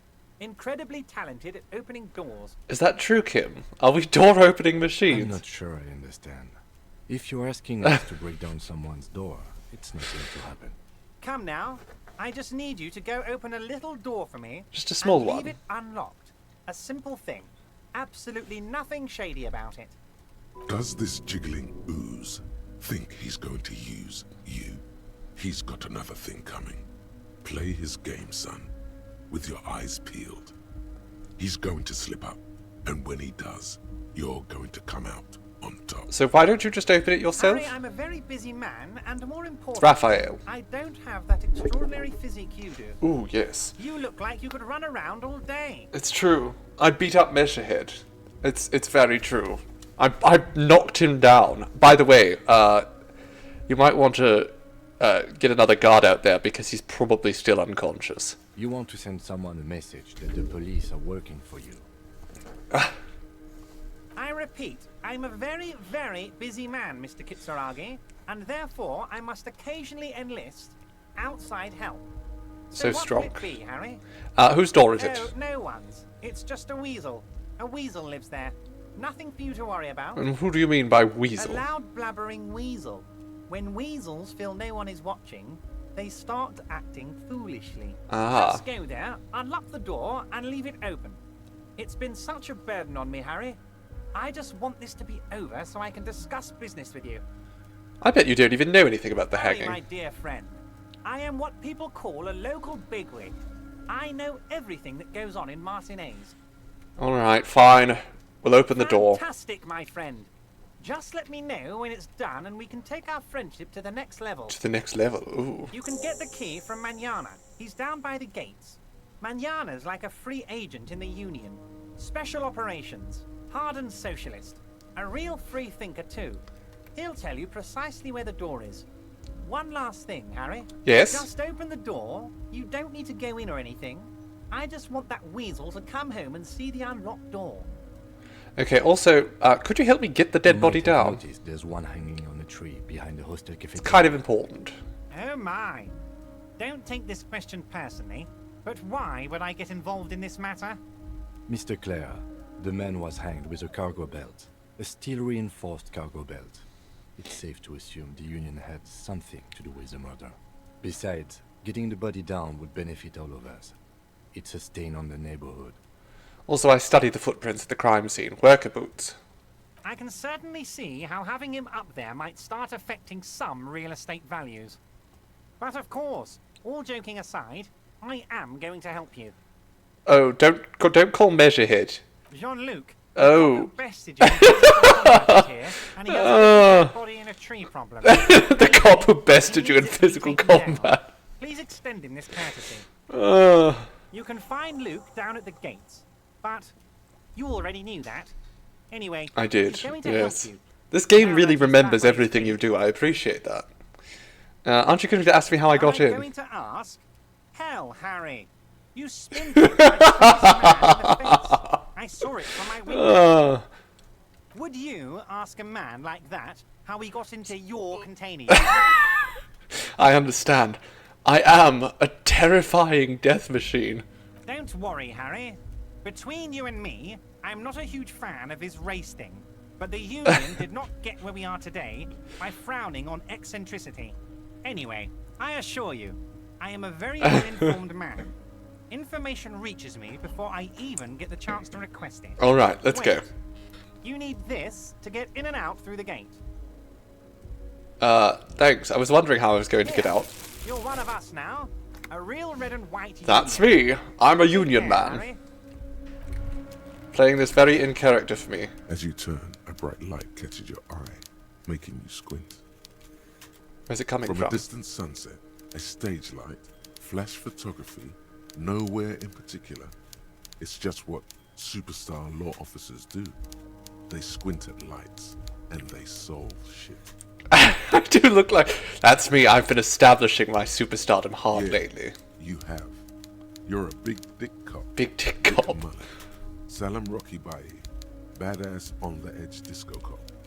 Time to recede into a ludicrous fantasy world. Here we go. Camera, lights, action. With a sudden flash, the world freezes around you, and you along with it. In an iconic monochrome solution, a black silhouette against a rasterized orange. It's on. It's on like Donkey Kong. So, this is one of the sort of things in this game, thoughts. There's research bonuses, and we can sort of internalize certain thoughts. So we have the idea of being some kind of superstar. So let's look over this. First, let's make this actually absolutely clear. No one is saying you're an actual superstar. In the groupies and cocaine, riddled with hepatitis C, strikes a lion-esque pose with a mic kind of way. You're not Guillaume Lamillon or Davy Dewis, no. You're a metaphorical superstar. You bring that rock and roll authenticity and passion to a line of work where people don't expect or want to see it. Where some would say it doesn't belong. Law enforcement. So let's internalize that. So while we're doing that, our logic's going to take some kind of a little bit of a hit. So we've got all these other kinds of things, and you know, we could become a homosexual. I want that. I want to be a homosexual. That sounds like fun to me.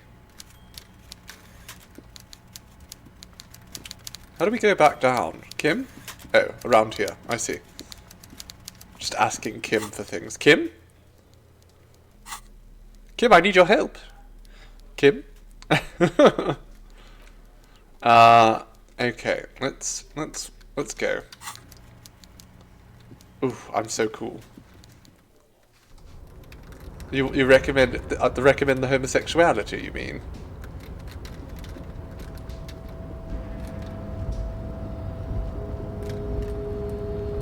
Okay, let's go down here. Do you think we can wheel this door open now, Kim? You're back before the cargo container. No. There's nothing else for us to do. Okay. What if we wander in this direction? Is there anything up here? No.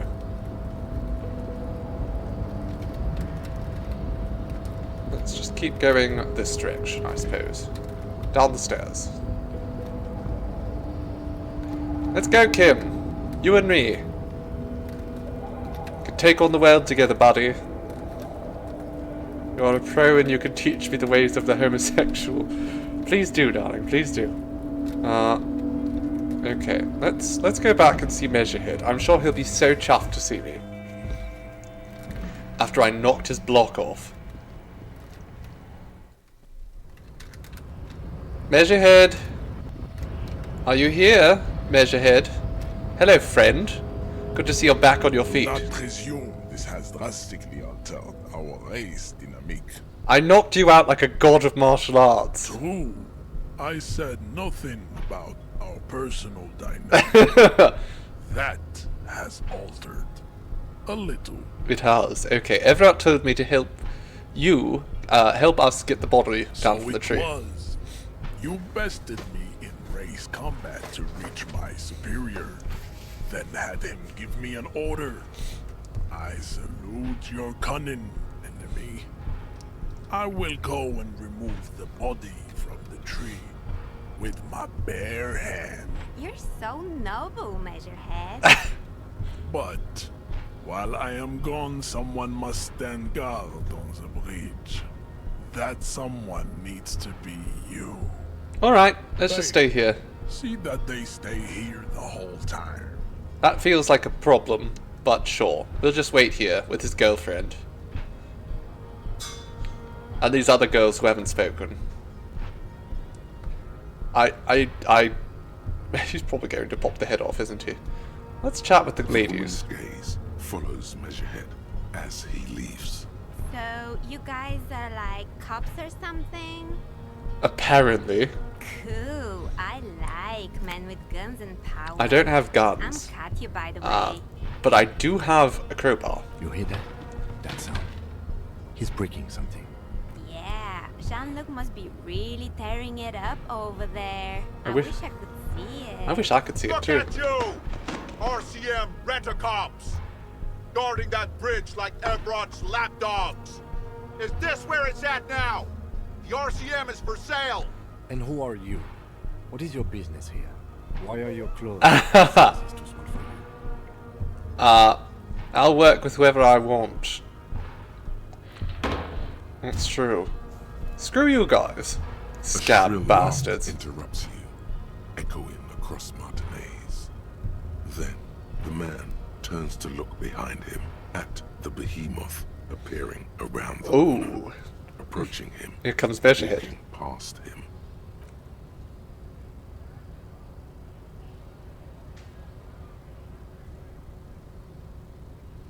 Welcome back, Measurehead.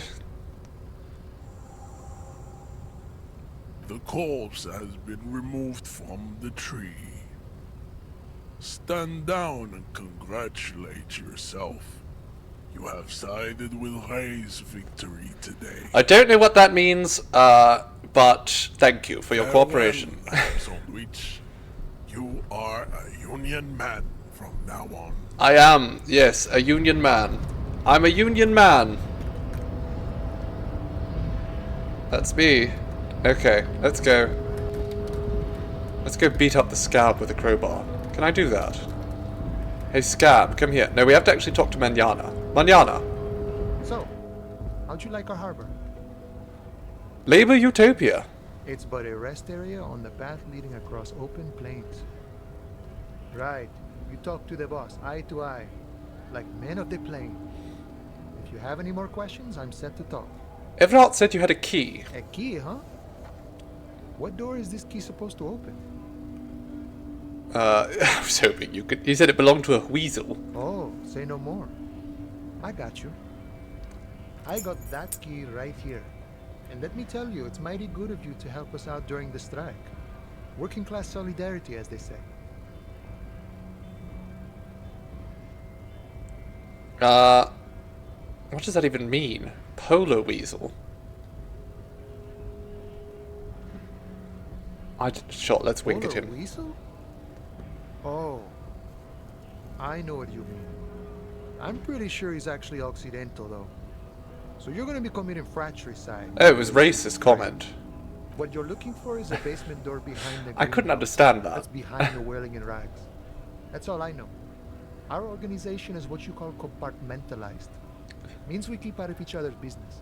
Okay, but where did you get the key from? The janitor gave it to me. Nice fella. We talked about life and things that really, truly matter. None of this mess we're in. This jiving and juggling. What's it for? To feed our children, I guess. Anything else I should know about this weasel? I'm more of a philosophical dock worker. I like to talk about the big picture stuff. Who I am, who you are, what we are fighting for. So what are you fighting for? We're negotiating our share. And what's your share? Aye. How large of a share? All of it. However, right now we want all the harbor workers to be on the company's board, so they could take part in the decision-making process. Are you a communist? No. I don't think I'm a communist. Seeing something of value and saying I want it all to myself is a much older and simpler notion. No science to it at all. He's not even a communist. Even a weak child can think it. The only things holding someone back are I can't and I shouldn't. Right on, Just I the guess. way the world works, boyadero. What can you tell me about the boss? It's best you make up your own mind now that you've met him. In my eyes, he is a capable organizer and a decent businessman. What does bossing the union I entail? guess you kind of get to be the village chief. He oversees the harbor, makes deals with the owners or other relevant parties. Watches out for his own. Okay. By that, you mean corruption? By heavens, why would it not be corrupt? We live in a harsh and disordered world, see? And in this world, the old man is corrupt for our benefit, and we know it. Appreciate it even. He is, personally, not too lavish. Yeah, you know, the desk was a bit lavish, but I have a lavish desk. That's not hard. You just get something old. He was very ascetic. Okay, he's reasonably lavish, sure. That's his prerogative. It's not like you want to sing your demeanor on a corrupt motherfucker. That would be a manipulative illusion. Besides, there are no non-corrupt systems in the world anyway. And moralism is the most corrupt of them all. You seem to have spent a lot of time thinking about the political situation. Sure. I've had the necessary free time. Fortunately, there's always time. The look in his brown eyes conjures up an understanding. For him, having command of his time is the most important thing. I can totally relate with It all that. comes together now. The way he speaks about scabs, his general attitude. He's a follower of a 500-year-old Franco-Nigerian Boyadero code, itself an appropriation of Vespertine cool. That of a noble peasant or a traveling herdsman. True to yourself, independent in your actions, loyal to your friends. True to yourself, independent in your actions. I mean, that sounds like me. Unless... No. The man sits on the railing, his hands reaching for... Alright. Hey. Psst. Psst. Hey, you. Yes? You. Word on the street is you're ready to start building communism again. Again? Yes, you're ready to start building communism again. You've built it before. They've built it before. Hasn't really worked out yet. But neither has love. Should we just stop building love, too? Can't argue with that. So, what about all that communism you've promised to build? Word on the street Did I? is you've woken up from 1,000 years of slumber, promising to erect a version of communism many times greater than any attempted before. Is that true? How come there's word on the street? You keep saying things like, down with the bourgeoisie, eat the rich, sodomize the landowners, impale all people who have more than 25 real in their pockets. I have more than 25 real in my pocket. Well, a check. Regardless of their political beliefs. That does sound like me, actually. Funky style. Very funky. So tell me, do you have any questions before we fire up the big communism build? Sure. Or do we get right down to it? Let's build communism. Oh yeah. Get the firing squads and the animal wagons ready. Absolutely. We're going to be a superstar cop and a communist. So Mazovian socioeconomics. Do we have to wait before we finish internalizing that, or can we internalize multiple things at once? We can internalize multiple things at once. We're actually almost done becoming a superstar. Workers of the world unite. You have nothing to lose but your chains. Fire up the communism laser. Can I punch this man out now that I'm a communist? Went native on the chief, huh? Those ballerina antics were reckless. Should have just punched him in the throat again. Wrong. You did the right thing with Measurehead. The ballerina antics won you the fight. They did. Let's talk about our right to work. No. The only right you have is to get punched in the face. You filthy scab. Oh, what's that? Damn, that felt good. Your heart's pounding nicely. You should tell people to fuck off more often. Kim, I think I should tell people to fuck off more often. It felt really good. Not as a general rule, but that one was just. Are we talking about the racist guy Better to here? get the lay of the land before telling people to fuck off. Okay, fuck yeah, motherfuckers. That's the spirit. Oh, that healed me up a little bit. Never forget, the whole world's a wooden house, and you're a goddamn flamethrower. That I am.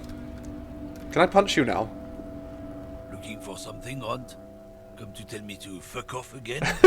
Yes, I have. What's in these magazines? Jump jams. Most able-bodied men. That's interesting. Shouldn't feel threatened by handsome men. Don't be silly. I want to look at the handsome men. That's what we're all about here. Goods from the lorry are strewn about. Can we go back there? We just have to unlock a door or something. Hello, children. Are you still here? Hello, Kuno. So you tried to kill Kuno's girl? What's up with that? You want to talk about it? I think we've all moved past that by now, Kuno. Not all of us. I think I'd stick with you for a while. It's fine. No one's moving anywhere. Do this shit again, and Kuno's gonna climb in your room at night with a knife. Oh my goodness. Kuno knows where you sleep. The pig who fucked his window up. I'm gonna climb in through that balcony. Put the fucking knife in you. Yeah. I mean, when you like that, Kuno, I'm in your walls. I'm going to be in your walls tonight. But you and Kuno are good for now. Pals, shoot that shit at Kuno. Let's have a jolly time. The determination in his voice leaves little room for doubt in his sincerity. Sure. He means every word. We'll be the best of pals, Kuno. And you're back in business with the Kuno. Now what is it? I found your shack. You found Kuno's secret door to Kuno's secret shack. It was closed for 5,000 years. How the fuck did you get in? I pushed the panels aside. And then what? You fucking there? You fucking Kuno's kingdom? Yes. He's trying to fuck at you again, Kuno. What was with the pig head? No, I'm more curious about the powder. That's where Kuno gets his daily hit of electric. Oh my god, the Kuno kid's on shits drugs. Kuno rides the fucking lightning in there. He's a child. Bet you'd like to ride the lightning too, wouldn't you? You feel tired and old. I do. But you could have that sparkle in your eyes. What's with the tube of magnusalam? It's a vitamin pig. Don't you know anything? No, I don't. Could use some. It's magnesium, yes? Yeah, it's the mag.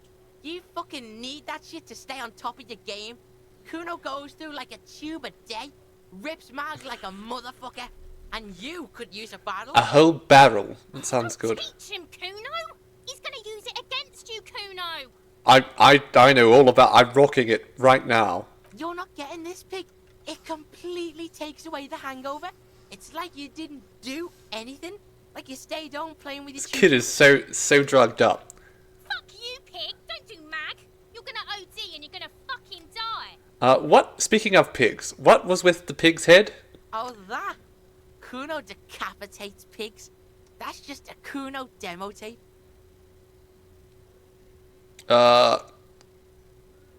Like some kind of musician. Yeah. Kuno plays on snuff radio, fucks pigs, live, fucks their heads off. Kuno's a cop killer. This kid is so unhinged. Good call. All right. Don't come and talk to Kuno about his kingdom. Do you kids play in here a lot? Right, pig. This is where Kuno plays with his little wooden choo-choo. What do you want with it? Kuno is so wise. What's in the greenhouse over there? Kipta's gardener used to work there. Racist. Okay. You mean the young woman, that gardener? Look, Kuno doesn't explain shit. Kuno just says shit. Yeah, her. Okay. Do you ever climb the tree? Look at that fucking shit. You're trying to get Kuno killed. So you're saying the ladder is unclimbable? Does Kuno know? Kuno's not a fucking acrobat. The lieutenant takes a quick note in his notebook. I was making sure that he notes that Kuno is not an acrobat. Kuno! Don't climb it, Kuno! Yeah, whatever. Kuno doesn't give a shit. What do you know about the body? Shitload pig. What's your question? Don't tell the pig shit, Kuno! Pig's choking! He's totally choking! What do we actually want to know, Kim? If I were to want to waste my time, which I do not, I would ask them who he is, how he got there, and the usual. Did you do all the contusions? What are you talking about? What is this contusion shit? He says you're stupid, Kuno! They want to make you stupid again! Yes, that's what I'm saying. You're stupid. Get the fuck out of here calling Kuno stupid. Pigs come to Kuno for guidance, then say he's stupid. The fuck is up with that? They're lost without you, Kuno.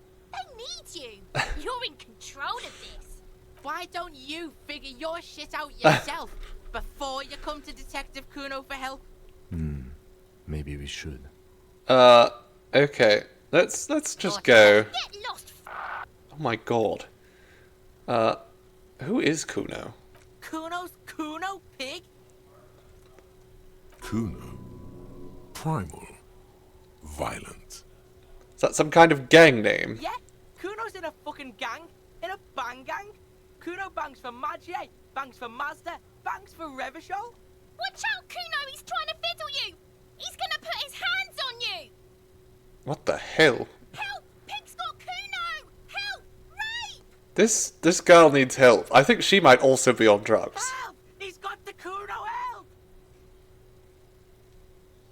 I'm literally not doing anything. Everybody, please! He's digging his dick out! These kids are terrible. Kuno!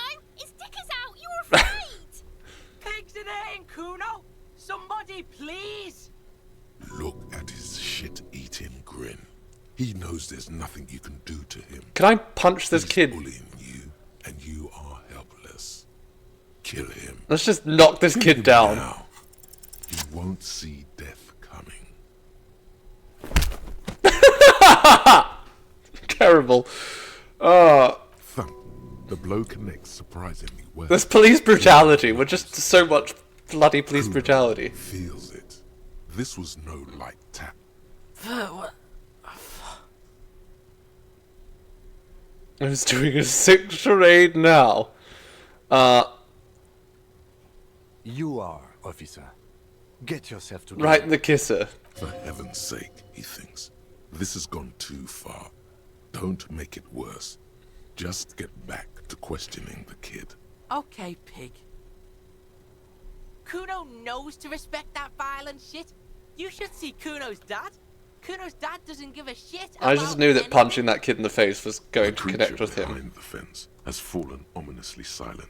Only her eyes Only are respects alive. violence. Okay, pig. Talk to Kuno. We're back in this shit. The fuck do you want? Let's figure out what's going on with this kid. It's not Kuno. It's Kuno S.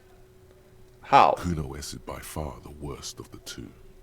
Kuno has no problem being near you, but the other hides behind the fence, afraid for her life, like she's done something very bad.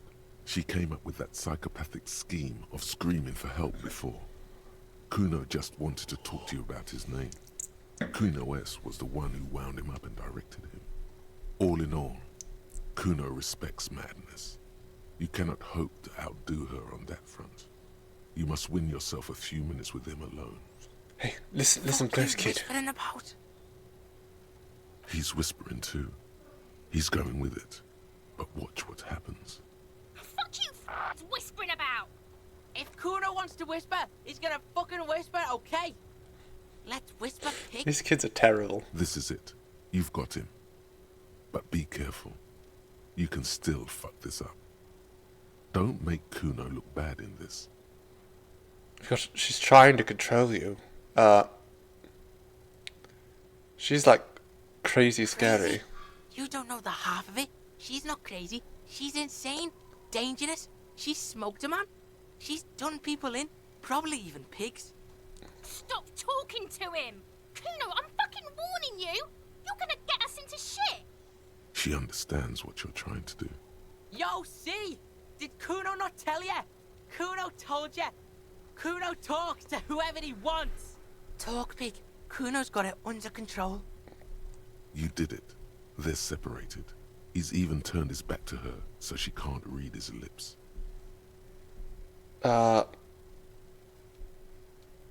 She smoked someone. Kuno means she killed someone. That's right. She's a killer. Like, actually a killer. That would explain things. Fucking yeah. Kuno knows you don't want to face this right now. This dark shit. Kuno faces this shit every day. Makes Kuno skin How do I? crawl. Yes. How do I reach these kids? She's probably killed a pig too. I mean, I'm pretty sure she has. How many cops has she killed then? Forget Kuno said that. Kuno was just shitting. Kuno was just running his mouth. Kuno's stupid like that. The creature peers at you both from over the fence. There is something searching in her eyes. Fear. He said she's insane. She's psycho. None of that kiddie psycho. Cat burning shit. She does the real deal. What's the real deal? Snuff radio shit. Oh my goodness. Believe me, pig. You don't want to know. Think she has anything to do with the dead man? Yeah, she would have liked to fuck him up, but she didn't. Kuno wasn't around, and C was with Kuno. Where were you? Kuno's gonna put you at ease. We didn't do it. That's that language she uses. Fuck knows. She says it's the song of her people or some shit. What Crazy people? The fucking Nakis. I don't know. Is she your sister? Fuck no, she's not my sister. She's just a stray who got in, like a mad dog or some shit. A stray? She was just there. What was that, Kuno? She was in the hallway, dripping wet, by the fucking shoe rack, in the dark. Why was she dripping wet? Kuno's got no fucking idea. Her hair was all wet. I think she pissed on the floor too. She was there for 3 days, in the corner, every time Kuno went out. How did she get in? I don't know. Someone left the door open. Kuno comes home, and she's sleeping under the desk, under the pile of clothes, like a dog. What about your Kuno's parents? dad doesn't give a shit. Doesn't even see her there, or thinks it's fucking Kuno. Shit's all on Kuno. And how are you dealing with it all? How's Kuno dealing with this? Kuno's dealing with it just fine. He doesn't need you fucking with this, waving your gun, mad dog shit. Kuno I remembers might have what waved you my did gun there. about, yes. Kuno's got this shit under control. She probably need. I'm here for you. Listen. C is Kuno's go-to. Kuno's protecting her. You fuck with C, you fuck with Kuno. You threaten her. You wave your gun around her one more time. Try to take it away. This is what it all comes down to. He needs you to take him seriously now. I'm going to kill you. I'll run when you put the cuffs on her, sneak up on you later, and fuck you up. You understand? Sure, He kid. may not be able to do it, but he will try. Right now, he believes he will. Okay, I can respect that. Alright, now we can do business. Yeah? What do you want? Kuno can hook you up with... Don't hook him up with shit, Kuno. See? Relax. He respects the I Kuno. respect the Kuno. Kuno made him respect the Kuno. You respect the I Kuno. punched him in the face, and now I'm respecting him. This is how I get along with people. If someone mouths off to me, I punch them in the face, and then we can talk through Hooked on illegal things. narcotics. If you run a little That edit sounds with good. Kuno, get you hooked. I'm absolutely down, Get us Kuno. hooking you, then Kuno gonna get you hooking for more. Cash in big style. Pig hooker. That's right. Kuno's a candy store for pigs now. Get ready to be rewarded. Alright, what was that about running you an errand and illegal narcotics? Kuno and his dad are major suppliers. That's where Kuno gets his lightning on. Problem is, Kuno and his dad had a little falling out. Now he's clawing at Kuno's door. Street's going mad. Kuno's got to throw his dirty popo man at it. Okay. Dirty popo man is you. In there is Kuno's violent dad on steroids. Kuno's dad does steroids and speed. If you can take him, you can have half of the speed. I mean, I could take anyone. Okay. I'm going to do it. I'm going to go in there to get that speed.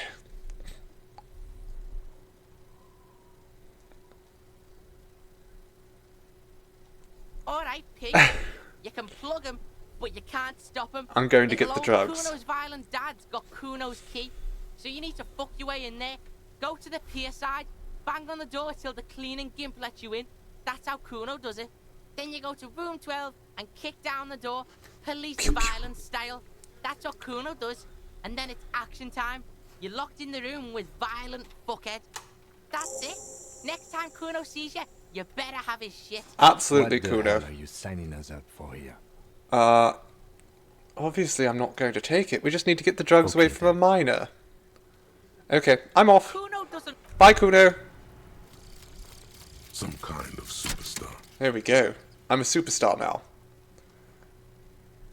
They say the world isn't ready for a rock and roll cop. No one wants their state monopoly on violence to be mixed with celebrity worship.